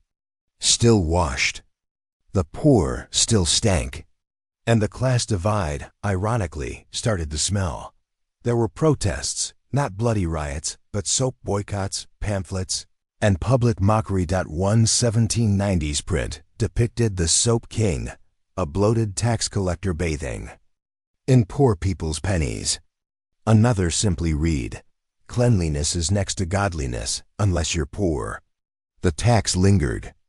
But so did the anger. By the turn of the 19th century, soap had become a signifier of class. To own white soap, highly refined and perfumed, was to show wealth. It was displayed in guest basins and wrapped in silk for visitors. Common soap was darker, coarser, and often labeled excised, stamped with proof that tax had been paid. Some factories leaned into this, marketing their soap as royal compliant suds, excise-paid purity for respectable homes, approved for use by ladies of the empire. Cleanliness was no longer just about hygiene. It was citizenship, loyalty, compliance, and all of it, tracked by the inch, by the pound, by the taxman's quill. So now, as you wash your hands with a bar that cost more than a meal, you wonder, when does something stop being clean and start being political? And if soap is taxed, what part of life is truly free? It's 1793, and you're standing outside a tavern near London's Smithfield Market. You're not here for ale. You're here for illegal soap. Inside, behind the kitchen door, a woman wraps a soft gray bar in muslin. No stamp. No tax seal. Just scented silence. She's part of the growing network of soap smugglers, an underground economy born not of rebellion, but of basic hygiene need. This section follows the rise of black market soap, the government's obsessive countermeasures, and how entire neighborhoods washed illegally in quiet defiance. By the 1790s, the tax on soap was more than a nuisance, it was crushing. Prices for taxed soap had doubled in some regions. For a poor family, that meant choosing between clean hands or an extra loaf of bread. And so, independent soap boilers began producing unregistered batches. Barbers and bathhouses bought from backdoor vendors. Women made hearth soap using firewood, ash and grease, bypassing factories entirely. London's East End became infamous for grey soap markets. Run out of tailors' shops and apothecaries, soap became a smuggled luxury, passed hand to hand like contraband silk or tea, and it had a name. People called it ghost soap. To combat the smuggling, the government empowered a new class of agent, the soap excise inspector, or more commonly, soapmen. They carried ledgers, sealed sample boxes, and official stamps, had legal power to enter any soap-making premises. Without warning, could confiscate product on suspicion alone, but in practice, they spied on bathhouses, bribed servants for access to kitchens, measured soot patterns on chimneys to estimate illegal boiling, scraped residue from wash basins to test for unregistered glycerin levels. One infamous inspector, Thomas Ainsley, was known for tapping on water barrels to detect hidden soap crates. He bragged that he could smell unpaid soap at 30 feet. He was both feared and mocked. Pamphlets depicted him sniffing chamber pots or diving into laundry baskets. One satirical poem read, "The soapman comes with quill and scale to weigh the suds and sniff the pail. He seeks your grime, but finds disgrace, a powdered wig with soapy face." As enforcement tightened, people got clever. Strategies included washing by candlelight to avoid detection from smoky chimneys, mixing homemade soap with herbs or clay to disguise smell and color, hollowing out loaves of bread, hiding soap inside, creating wash-in societies, small groups who pooled money to buy untaxed soap in bulk and distribute it secretly. These societies were often led by women, particularly washerwomen and midwives, who used their daily labor to justify access to soap without raising suspicion. In one recorded case, an entire street of laundresses in Southwark pooled their money to build a hidden soap boiler in the cellar of a bakery. The chimney was vented through the oven. They operated for 6 years, supplying 3 neighborhoods, until a soapman noticed the biscuits smelled faintly of lye. While the working class was criminalized for washing, the wealthy navigated the tax with ease. They bought white soap imported from France, untaxed but expensive. They used licensed suppliers who passed the excise cost along without hardship. They flaunted soap brands stamped with excised and approved, like status symbols. Even advertising joined the farce. Soap fit for dukes, stamped for glory, taxed, tracked, trusted for the distinguished body. This created a world where the rich were clean by law, and the poor were clean by conspiracy. And still, no one stopped washing.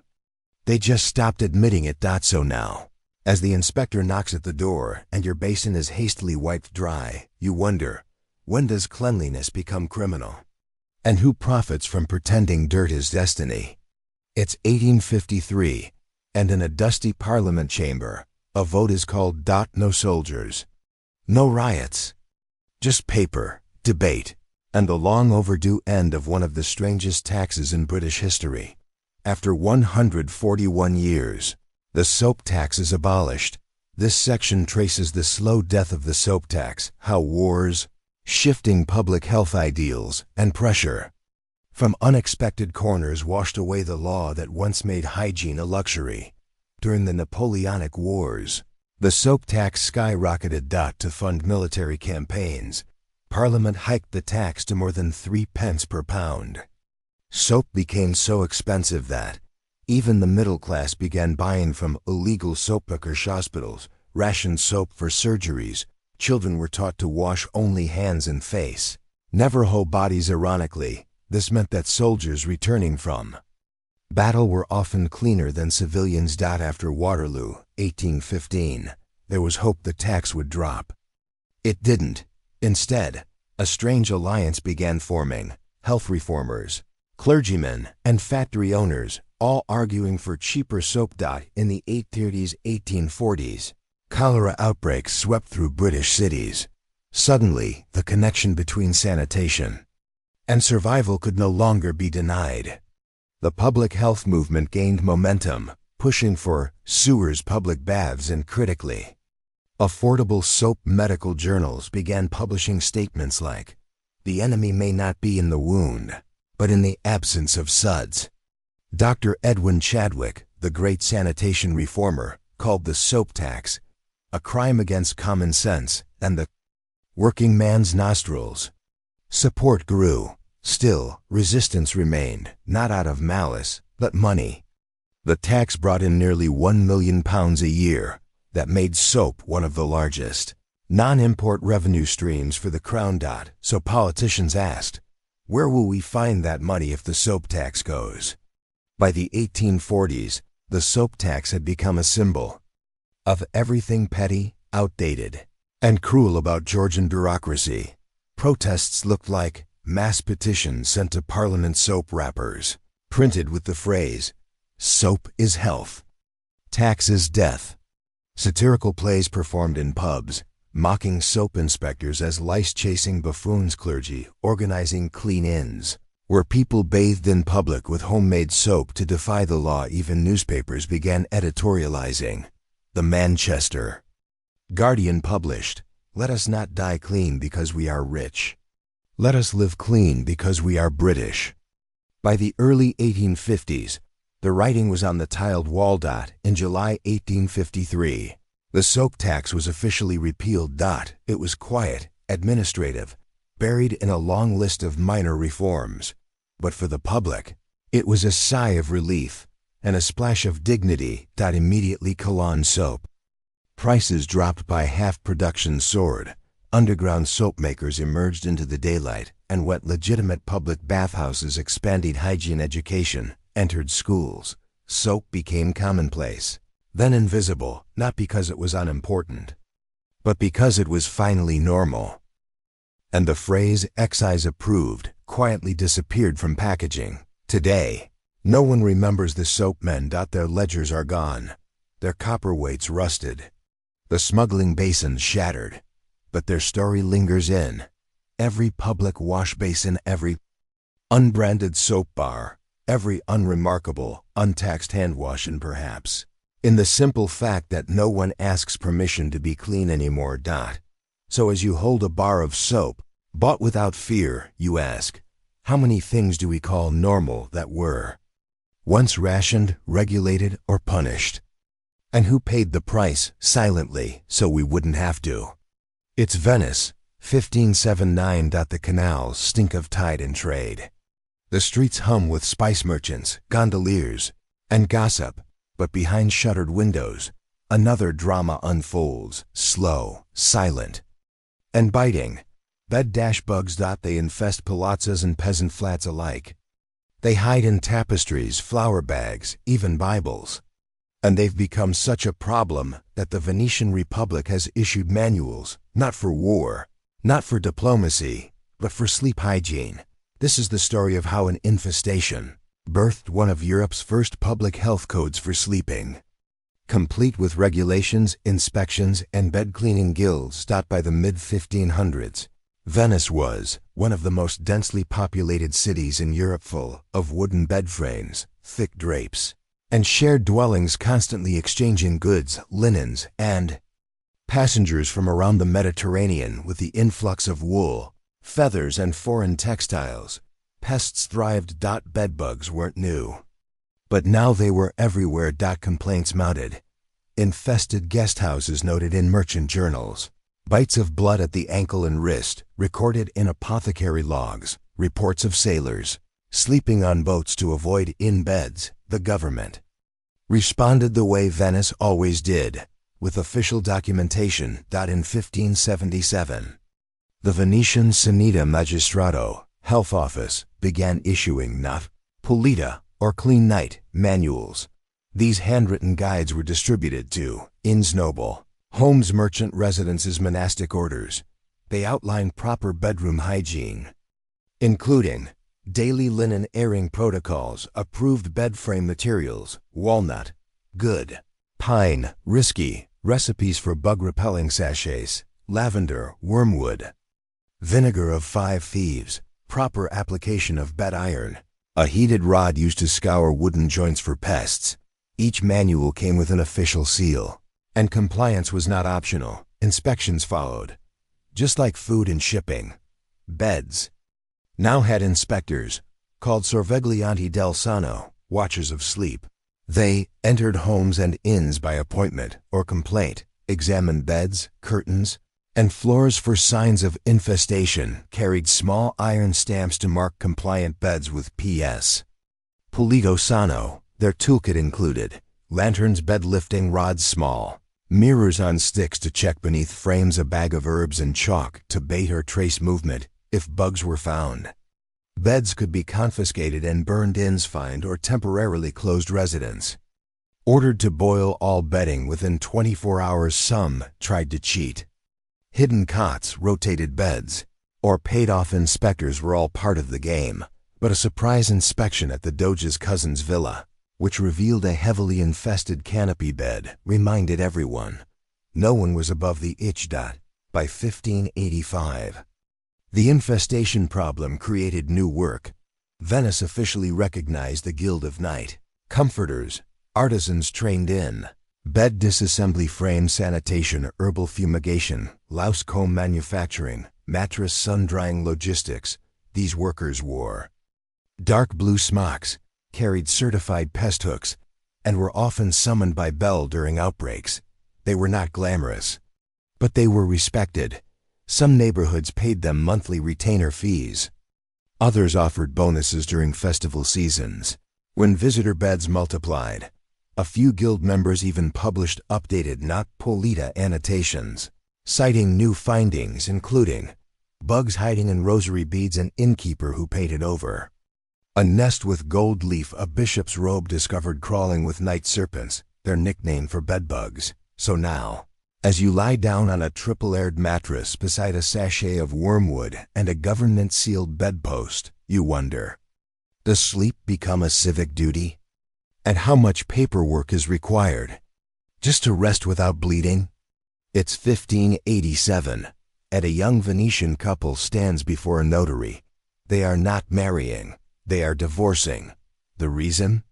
Incompatibility of hygiene and infestation of the conjugal bed. Yes, a bedbug clause.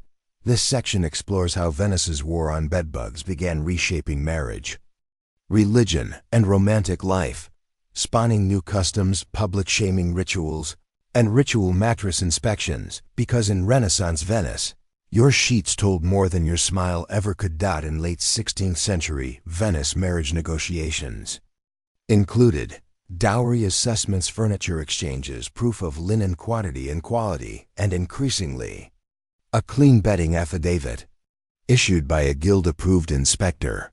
This document verified that the marital bed was inspected, no infestation signs were found, mattress had been aired and steamed within the last 14 days, the bedding was fit for union in health, cleanliness, and civic dignity. Families began requesting these documents before formal betrothal. Some merchants even falsified records to boost their daughters' marriage prospects, offering bribes for clean stamps on second-hand mattresses. A scandal erupted in 1591 when 3 brides were discovered to have certificates with identical ink and seal patterns, all purchased from a disgraced night comforter in Cinnareg, IO. In wealthier households, a strange ritual emerged, the public bed-making, the night before the wedding. Female relatives and guild cleaners would assemble the nuptial bed. Each layer, mattress, sheet, pillow, net, was inspected and dusted. Dried herbs, wormwood, chamomile, rosemary were sewn into sachets and hung from the canopy. Inspector made one final pass and stamped the bedpost, and wax guests would then tour the bridal room, admire the bed, and sometimes bless it with coins. One diary describes a 1594 wedding, where guests left behind so much silver that it collapsed the bed frame, sparking accusations that it had not been properly inspected for sturdiness. The Venetian clergy, always deeply enmeshed in civic life, responded to the bedbug crisis in three ways: moral sermons equating infestation with spiritual impurity, new prayers for purity of the marriage bed, added to wedding rites, mandating that confessionals be regularly checked for lice and bedbugs.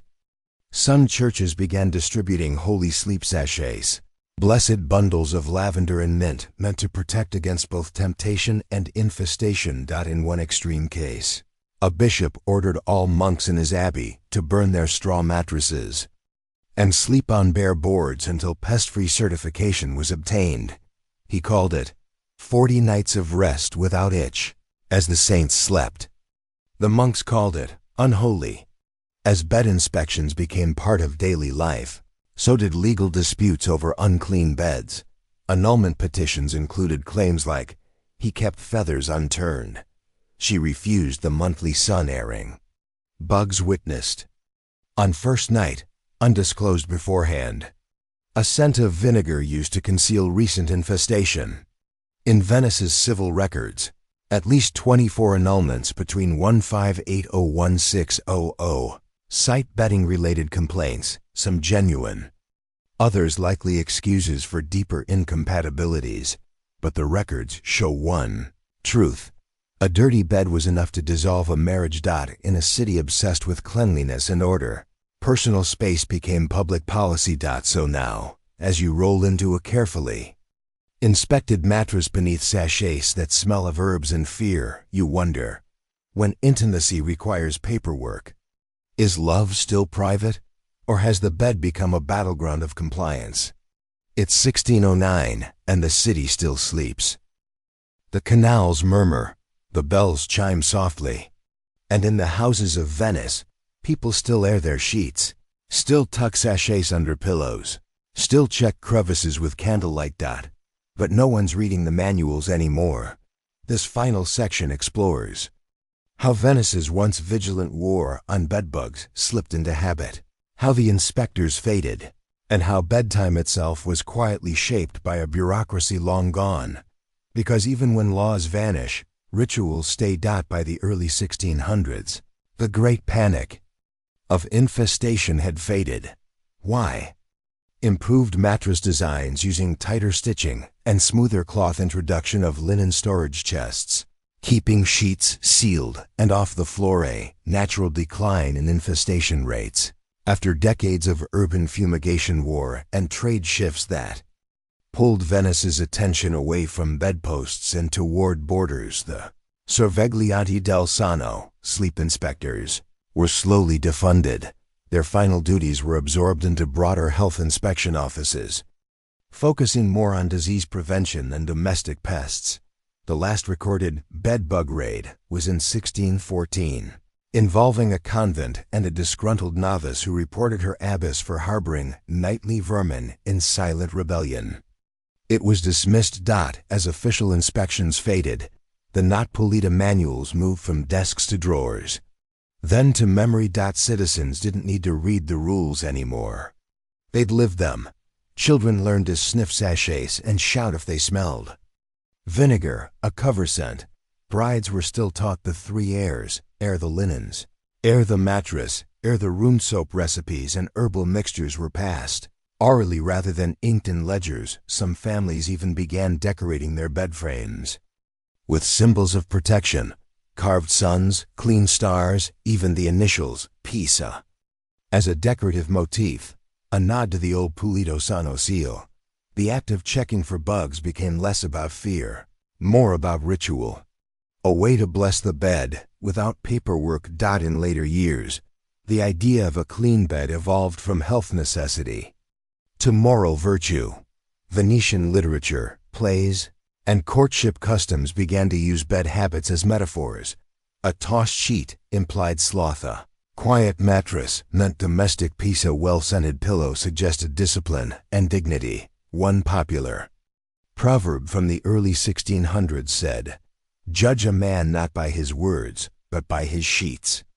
The tongue lies, the bed does not. A bit dramatic, yes.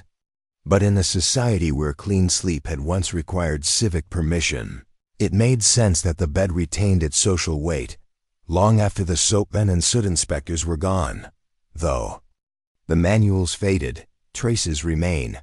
A copy of the 1579 Not Pulita survives in a Venetian archive, its pages stained with what appears to be wine, wax, and ash. Door guides still tell stories of sleep inspectors and infestation marriages, and in some old guest houses, a tiny sachet of lavender is placed beneath the bed as part of the room's heritage charm.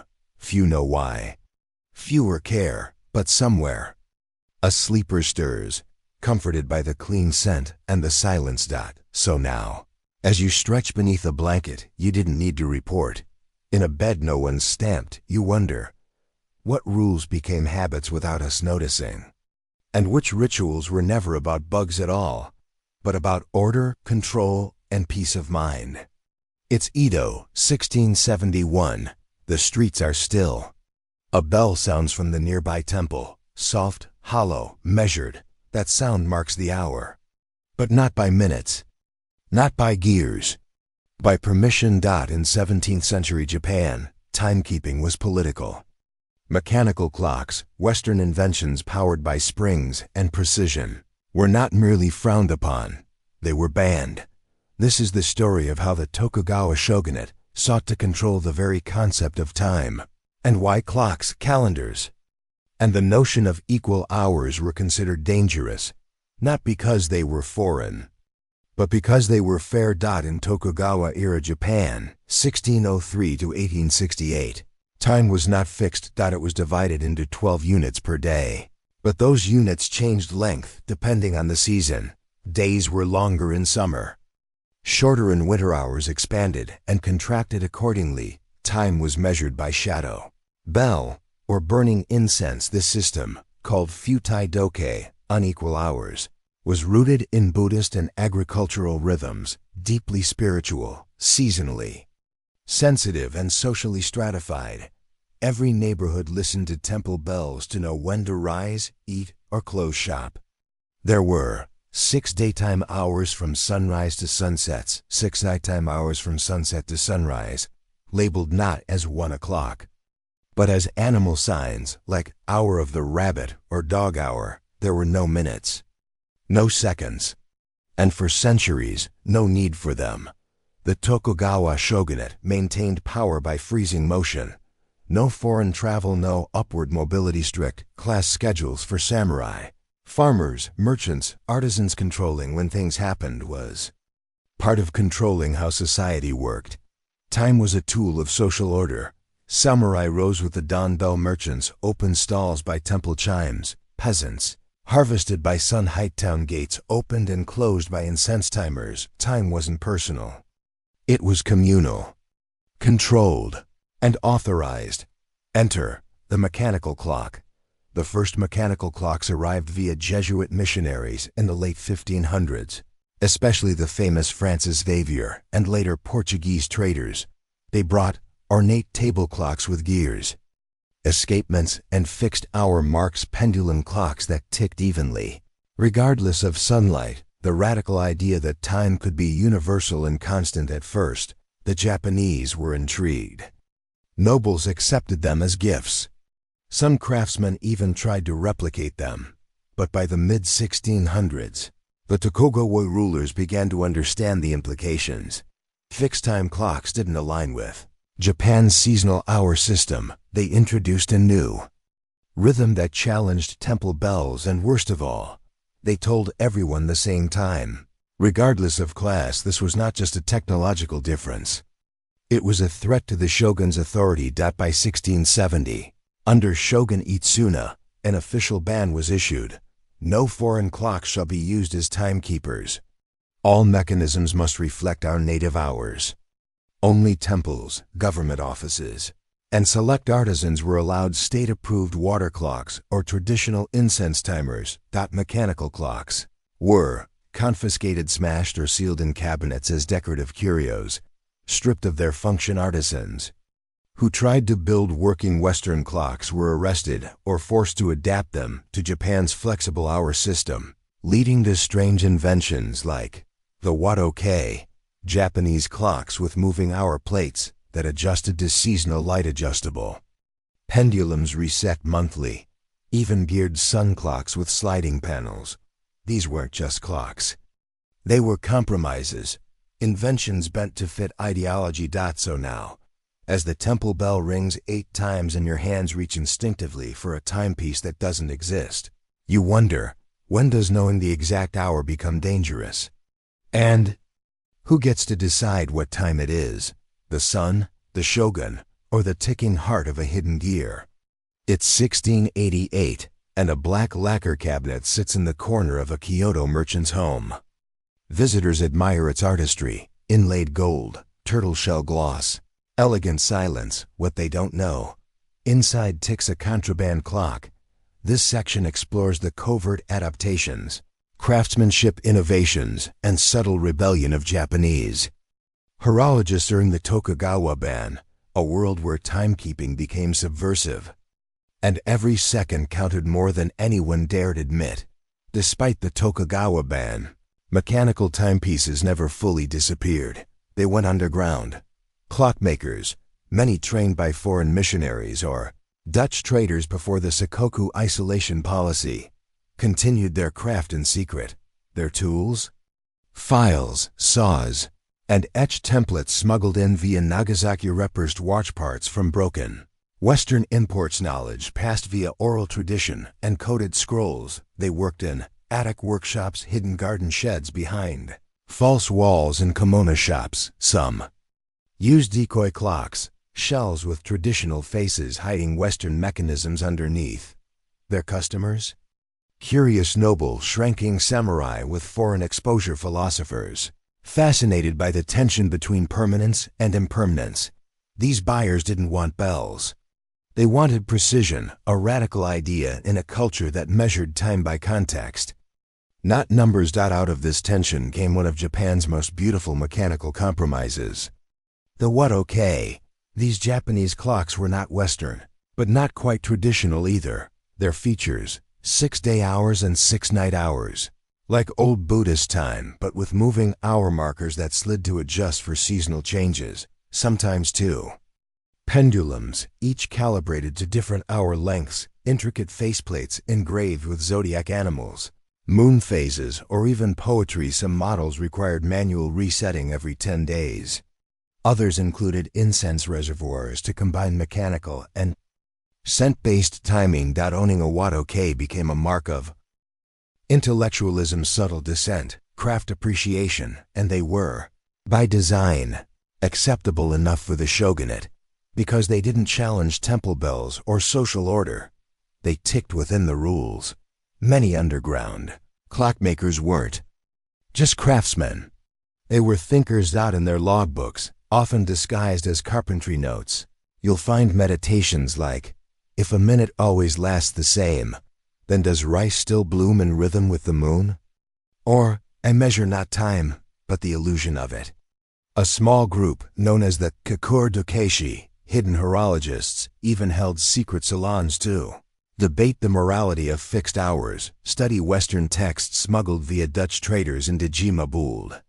Hybrid models that told Japanese and European time simultaneously. They weren't revolutionaries. They were quiet seekers, searching for a way to measure the modern world without tearing apart the old.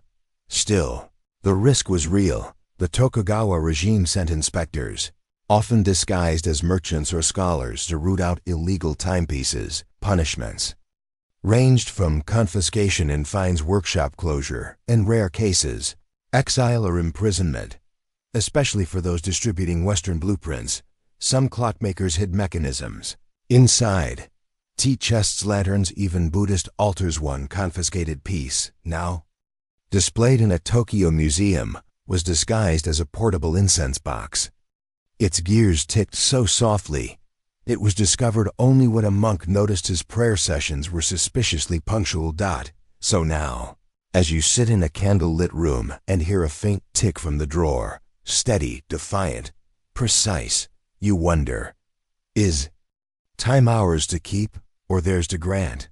And how long can a society tell unequal hours when its people are counting in secret? It's 1872, and for the first time in Japanese history, the bell doesn't ring. Instead, a new decree spreads across the nation, printed, precise, unmistakably modern. As of January 1st, the nation shall adopt a fixed 24-hour day. The unequal hour system is hereby abolished. After more than 250 years, Japan finally lets go of its flexible time. The Wado-kei slows, the incense burners fade, and ticking, once taboo, becomes law. This final section explores the fall of Tokugawa time, the modernization of Japan's clocks, and how the people who once measured minutes in secret were finally allowed to count them in daylight. The Meiji Restoration, 1868, shattered Japan's centuries-old isolation.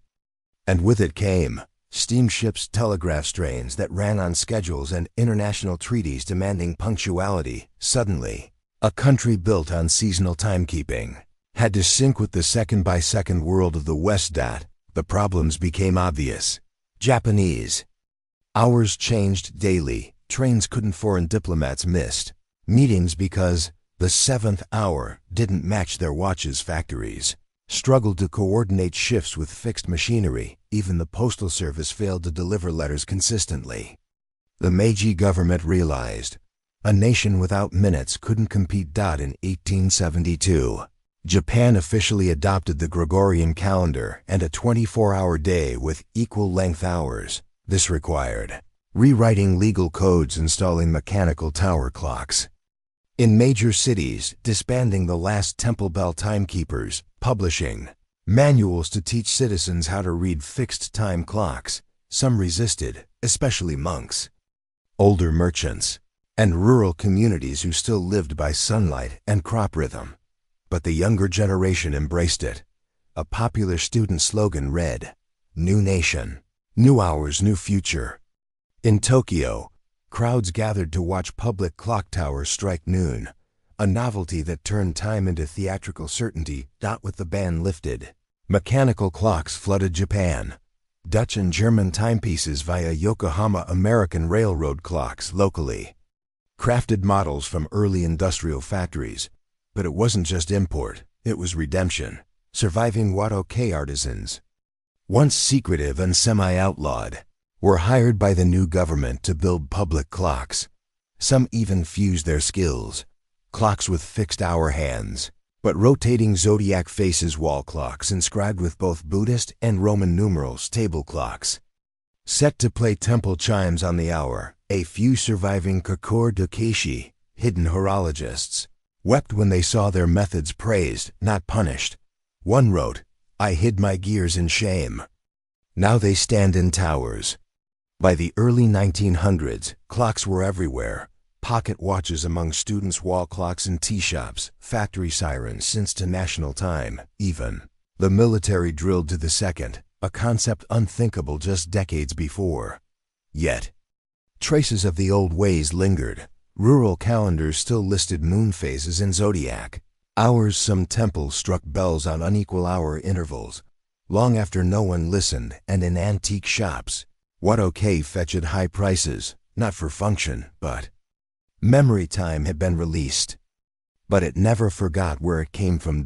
So now, as the second hand sweeps in perfect precision and your phone buzzes at exactly 8 a.m., you wonder, was time ever about minutes or meaning? And when we started counting it equally, did we lose the freedom to feel it differently? It's Kyoto, 1427. You stand in the shadow of a small cedar-roofed temple just beyond the imperial district. The streets are hushed. No chanting. No incense smoke. No gongs. Just the sound of a brush scratching paper. Inside, a monk, head bowed, posture perfect, draws a single tick mark beside the number 48,121. He is counting rice. And he is not alone. This is the story of the rice-counting monks of Kyoto, silent clerks of the divine and the imperial, whose obsessive grain-by-grain record-keeping once fed a nation, and whose extinction came not with violence, but with irrelevance. In 15th century Japan, rice was currency.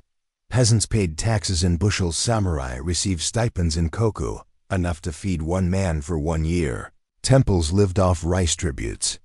From farmers and nobles in Kyoto, home of the emperor and dozens of powerful shrines, was both rice-rich and rice-dependent.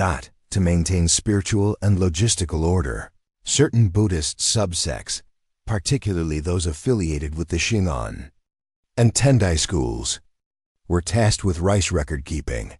These monks were literate, said, of apolitical and often the only neutral party. All clans trusted to verify grain counts. They were known as Konshu, rice account monks. Their motto, whispered more than spoken, no soul feeds without count. The daily routine of a rice-counting monk was both spiritual and bureaucratic. Each day began before sunrise with meditation to cleanse intention, ink grinding. Each monk prepared his own opening of the rice vaults with a wax seal broken only. Under supervision, grains were not just scooped, they were sampled, examined, and recorded. Color and aroma, presence of stone or husk debris, moisture content, tested by weight and by touch, measurement by wooden koku boxes, calibrated every season, every ledger entry included. Donor's name, type of rice, amount, purpose, tribute, offering, stipend, reserve. Some monks even included short notes, such as, rain at delivery, slight mildew, rejected, or, husked by left-handed boy, quality high. The records were kept on handmade washi scrolls, stored in cedar cabinets, and copied monthly by junior monks. Some ledgers ran uninterrupted for over 200 years. These monks held no weapons, but they wielded enormous logistical authority. When emperors relocated shrines, they consulted rice ledgers. When famines loomed, temple counts dictated redistribution orders. When rival clans disputed tax shipments, the monks' records were binding. Arbitration. Their neutrality was key. They answered only to the temple, and, technically, to the divine. Several attempts were made by daimyo to bribe or coerce the monks into altering records. Most failed. One record from 1473 notes, Lord Umagawa sent gift of silks and silver, refused, sent rice instead. Another simply says, ash on the threshold, we did not answer the door. They were respected, feared, and mostly ignored. Until things changed. During the Sengoku period, mid-1400s to 1600s, Japan's century of civil war, rice was no longer just currency. It was a weapon. Warlords seized temples, raided vaults, and replaced careful ledgers with military requisition scrolls. Rice was no longer counted.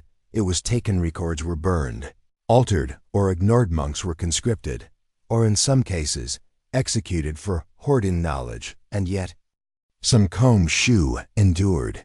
They fled to smaller temples, hid ledgers in attic beams, traded counting for copying sutras, waiting, perhaps, for a world where order mattered again. That world never came. By the time Tokugawa peace arrived, the government created centralized tax bureaus, run by secular officials with abacuses instead of inkstones. The monks weren't needed, and so they stopped counting. So now as you pass a forgotten shrine and see an old scroll cabinet gathering dust behind a prayer bowl, you wonder, how many empires lived and died between the grains of a rice box? And who still watches the harvest when the watchers are gone? It's 1834, and in a small storehouse behind a neglected Kyoto temple, a civil clerk opens an old cedar chest. Inside, over 200 scrolls, each one labeled by season, written in an elegant, spare hand. He dusts one off, unfurls it gently, and reads, Late. Spring, 5th moon, 327 koku. Donor, Yamashina no Sato, slight pebble trace. Aroma, clean. He pauses. The rice is long eaten. The donor long dead. But the record remains, exact, careful, serene. This section follows the afterlife of the rice-counting monks' ledgers, how their forgotten books helped shape modern Japanese bureaucracy, cultural memory, and the quiet art of precision as devotion. Though many temples were destroyed during the Sengoku Wars, a surprising number of rice ledgers survived, thanks to hidden storage chests beneath temple floors, backup copies kept in mountain Hermitage's paper, treated with mildew-resistant mulberry fiber. Some ledgers were rediscovered during the Tokugawa Restoration. As government tax officials searched for old precedent, one inspection officer wrote, "Their records stretch like vines. They note wind, weight, and what was worn. It is like reading the breath of a nation." By the mid-1800s, scholars began cataloging these ledgers not just as financial documents, but as historical diaries. They revealed crop yields year by year, famine patterns, political shifts through donation sizes, even the effects of volcanic ash on rice appearance. These weren't just scrolls. They were unintentional time machines. Japan's reputation for meticulous business accounting didn't appear overnight. Many techniques used in Meiji-era trade and 20th century manufacturing, like daily ledger reconciliation, standardized measurement, logs, seasonal adjustment records, all mirror the methods used by Konshu monks centuries earlier. Some scholars argue that the monks' philosophy of counting influenced Japanese corporate culture.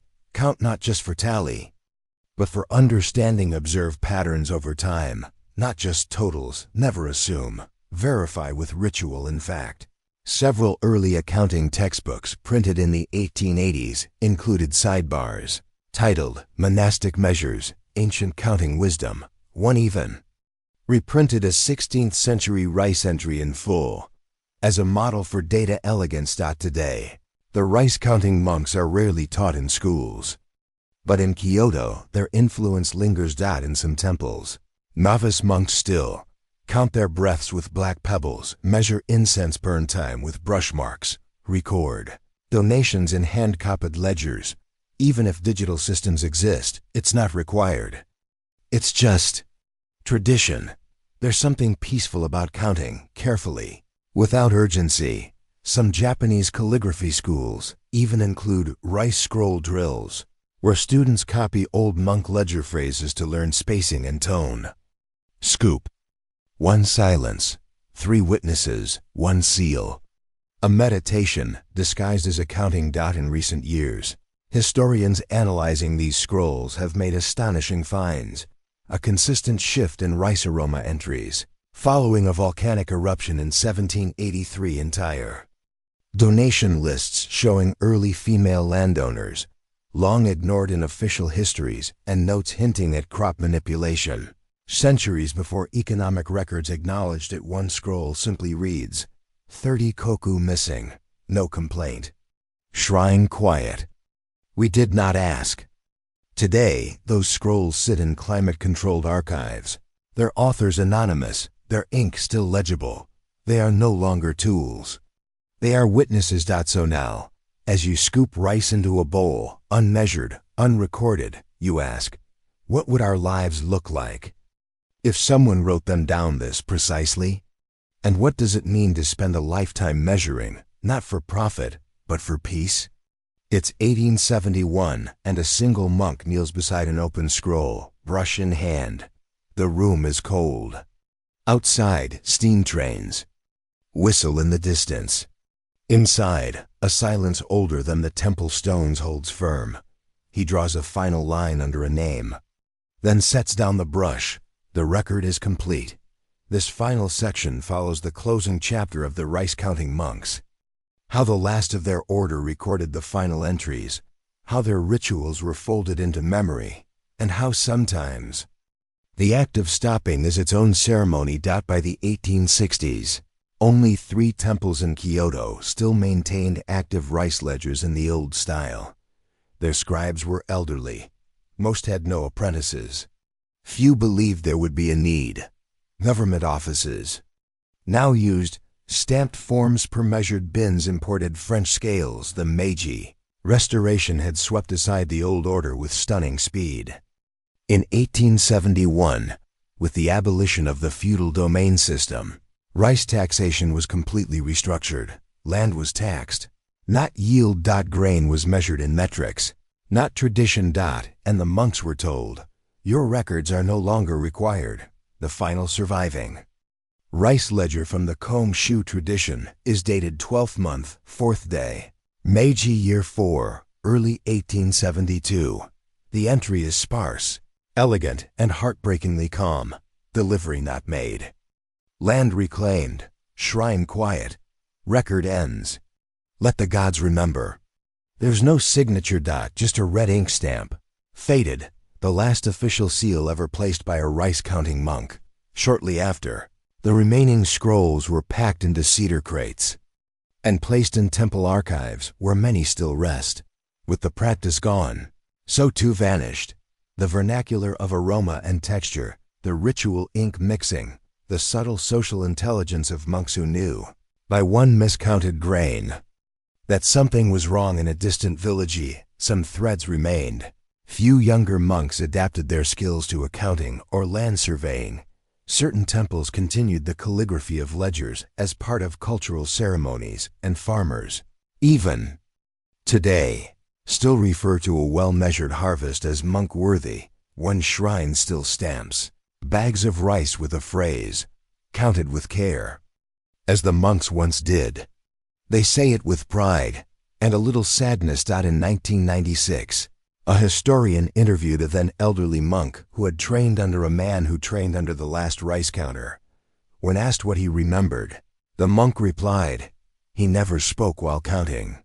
Not once. But after each scoop, he bowed to the rice, not to anyone else, as if it had chosen to be counted. There are no modern replacements for such people, no app for reverence, no spreadsheet for stillness, only scrolls, only silence, only the memory that once, in Kyoto, entire lives were measured in grains, not to control, but to care. So now, as the final tally fades into history, you wonder, what becomes of the world when it no longer counts what matters? And what does it mean to bow after every line? It's Berlin, 1821. The cobbler frowns. His customer, a minor railway inspector, has just requested a pair of size 43 shoes. 43 what? The cobbler asks. 43 Prussian points, the inspector replies confidently. The cobbler sighs. He only uses sacks and inches. What follows is not a fitting, but a debate. This is the story of how shoe sizes, something so banal, so ordinary, triggered a bureaucratic battle that spanned provinces, professions, and decades. A story of measuring feet and tripping over governance. Before standard sizing, shoemakers measured feet directly. Customers stood on parchment. Cobblers traced the outline. Adjustments were made based on experience, profession, and guesswork. In Prussia and most of Europe, shoes were custom-made, measured in local units, which varied wildly, priced by material and complexity, not consistency. A size 8 inches in Dresden might be a size 11 in Königsberg. Some towns used French pouces, others Prussian inches, and some still used thumb widths, literally thumb size. Marks etched into WORKBECOES. This chaos didn't matter until mass production began. By the early 1800s, Prussia began transitioning to military standardization and factory footwear. Army boots were being manufactured in batches. Rail workers and postal clerks needed uniform gear. Exported shoes failed to fit buyers in Vienna, Warsaw, or perish the Prussian. Government, eager to become modern and efficient, issued a decree: let there be a fixed system of measurement for footwear, precise, repeatable, and national. They did not expect this to be controversial. They were wrong. The heart of the issue was which unit to use. Contenders included Prussian inch 26.15 millimeters, Saxon Zoll 24.73 millimeters, Viennese foot divided by 12, varying by region, the emerging French point. System: 2-3 centimeters per unit.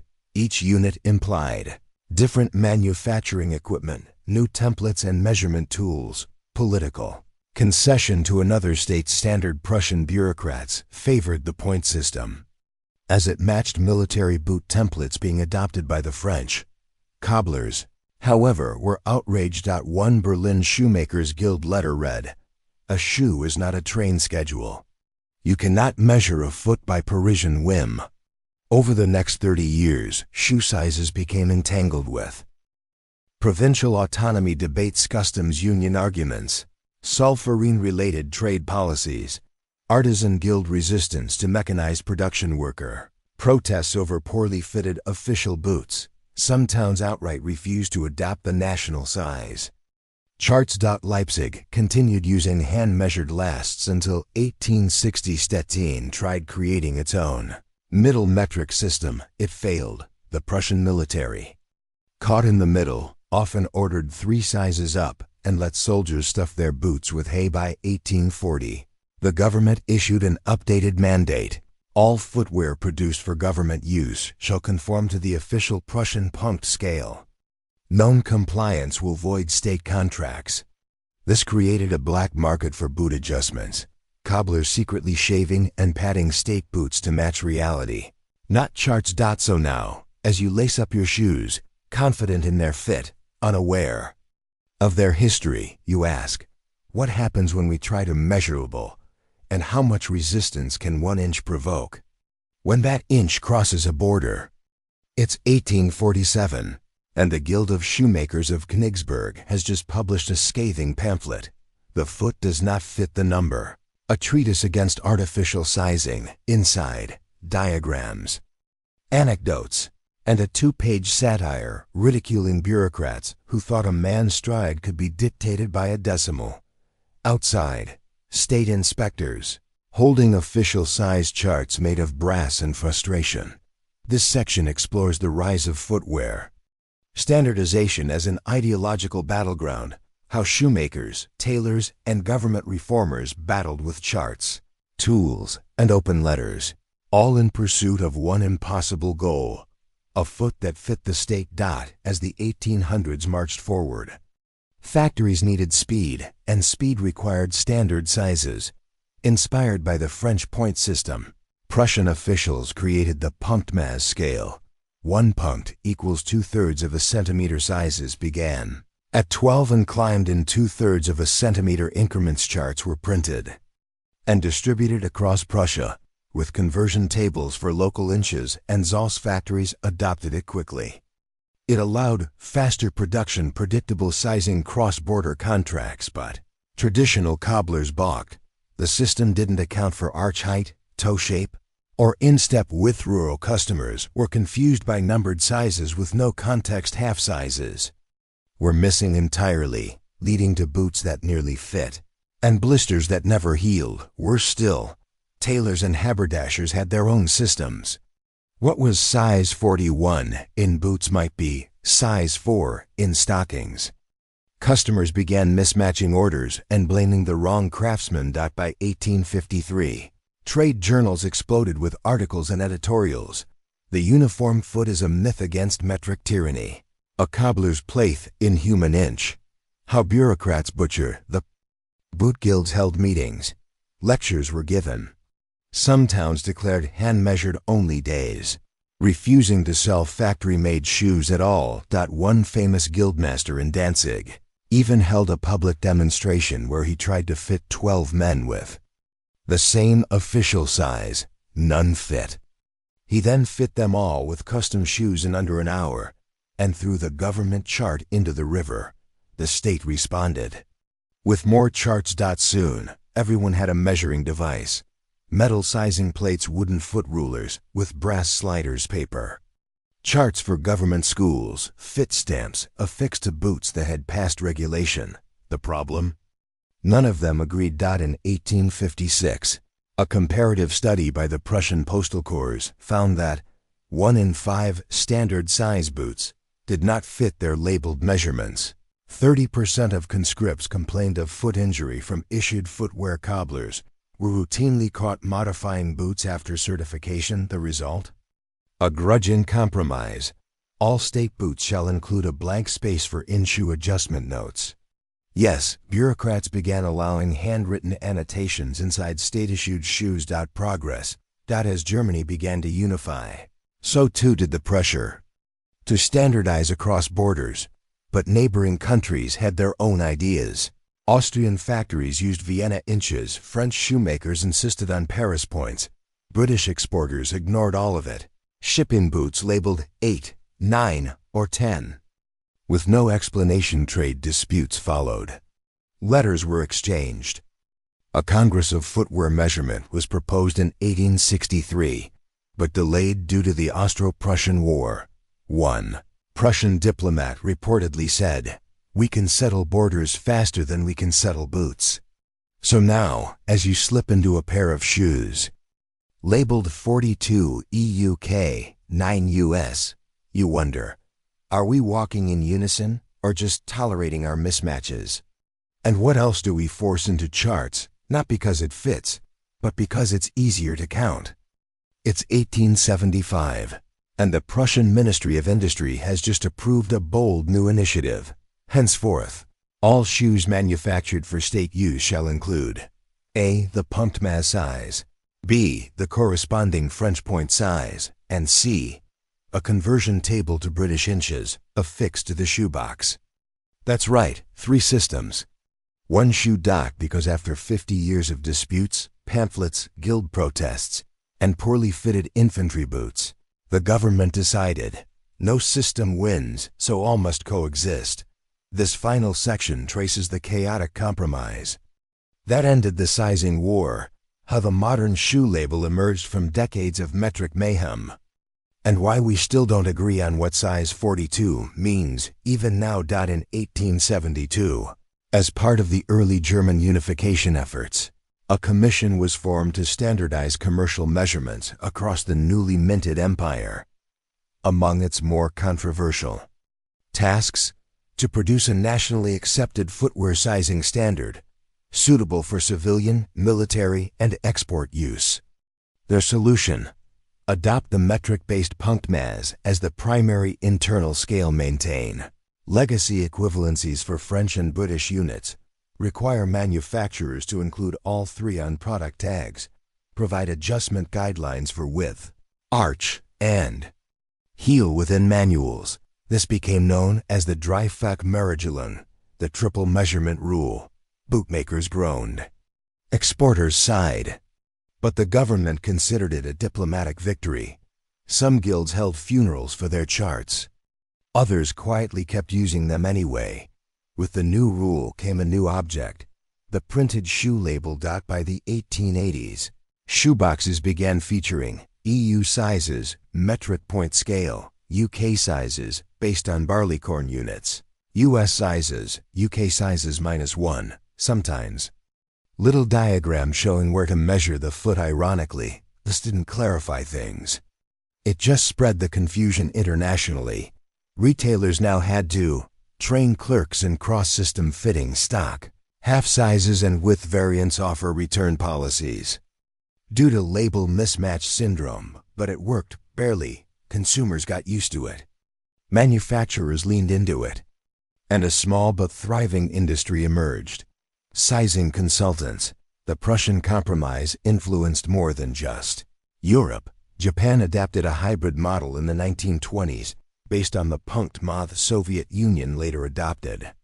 Its own metric scale, but borrowed sizing structure from early Prussian military boots. The US, seeing the mess, never formally adopted metric sizing, but imported European styles still came labeled with Punked values. By the mid-20th century, it was common to find shoes marked EU 43, UK 9, US 10. A relic of a war most customers never knew happened.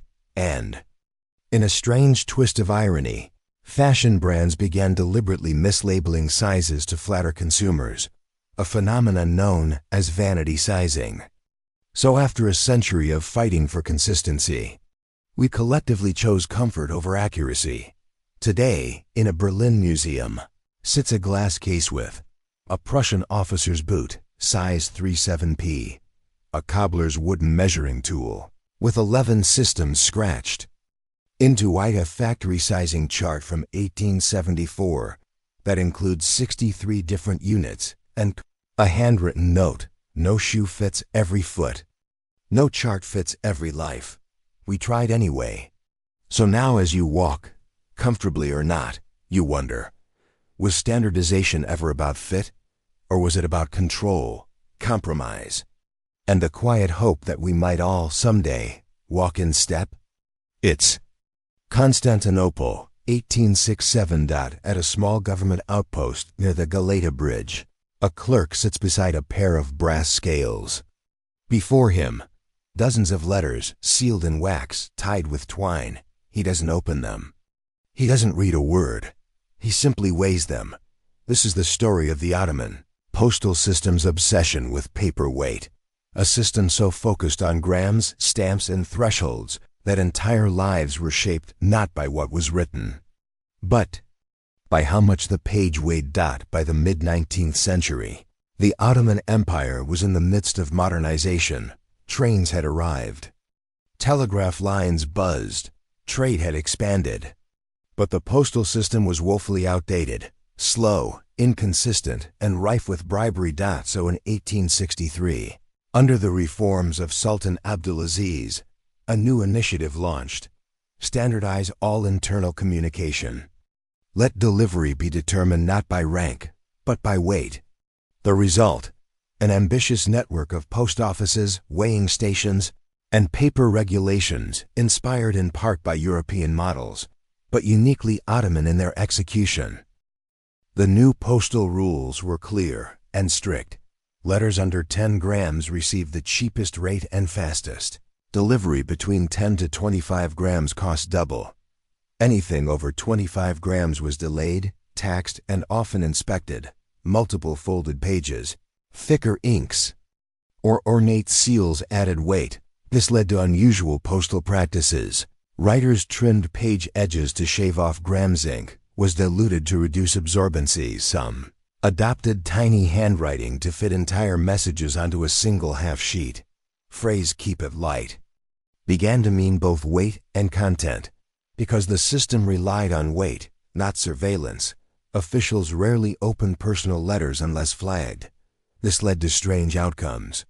A harmless 3-page poem might be delayed because it tipped past 25G. A one-line coded assassination order on rice paper might go unnoticed. Political rebels began using microscripts and paper-thin messages ironically. More dangerous letters often passed through faster because they were lighter. In response, certain postmasters began profiling by paper. Cheap parchment? Probably political. Overly ornate?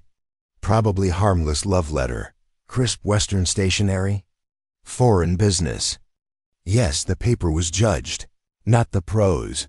This obsession with paper weight began to change how people wrote. Scholars shortened treatises to avoid extra postage. Poets broke works into multi-letter deliveries. Families began sending split letters, with different family members each writing a segment to fit the 10 grams limit. One famous case from 1871. A young man proposed to his bride via 6-part letter, each piece mailed separately to avoid detection and postage. By the final envelope, she said yes. Her reply was under 10 grams. So now, as you tap out a message on a device with infinite space, you wonder, what would you say if every extra sentence cost you time, money, or suspicion?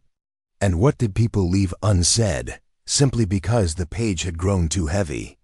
It's 1872, and inside a cramped back office of the Ottoman Imperial Postal Bureau, Two clerks sit beneath oil lamps. They aren't reading letters. They're touching them, noticing the grain of the paper, the softness of the fold, the tension in the wax seal.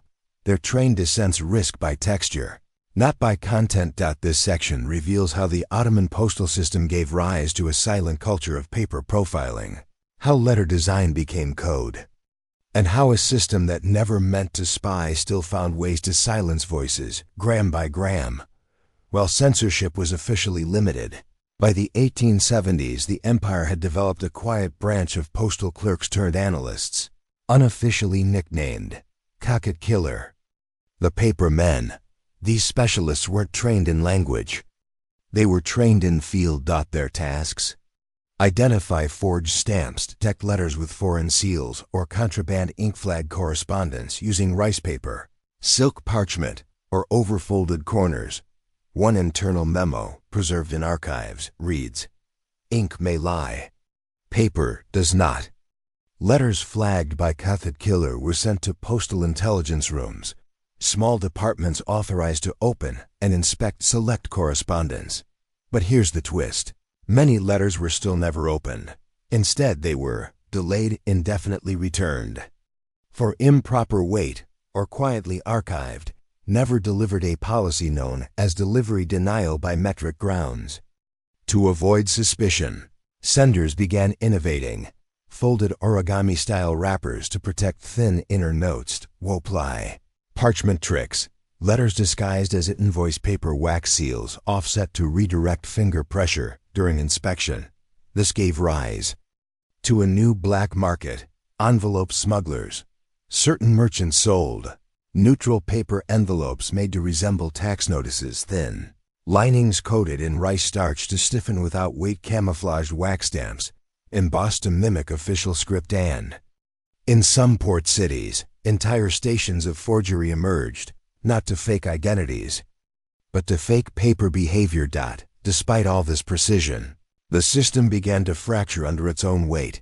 Reports surfaced of wedding invitations destroyed due to oversized flourishes, academic letters returned unopened because they exceeded a paper thickness limit, accusations that certain paper manufacturers were secretly aligned with postal agents to upsell approved paper stock. In response, the government issued revised postal guidelines.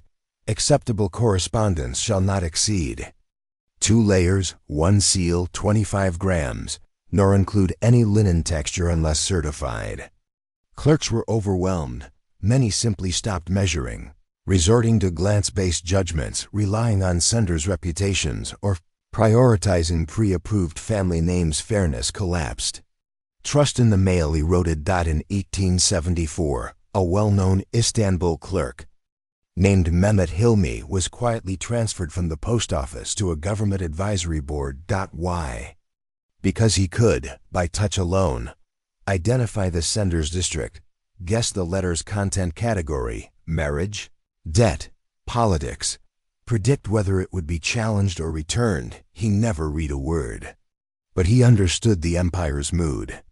Through parchment, one colleague said, Hilmi Bey could tell a lie just by the wax. So now, as your fingers glide across a smooth digital screen, no creases, no seals, no weight, you ask, what are we missing when we no longer feel our words? And who, even now, reads nothing, but still knows everything?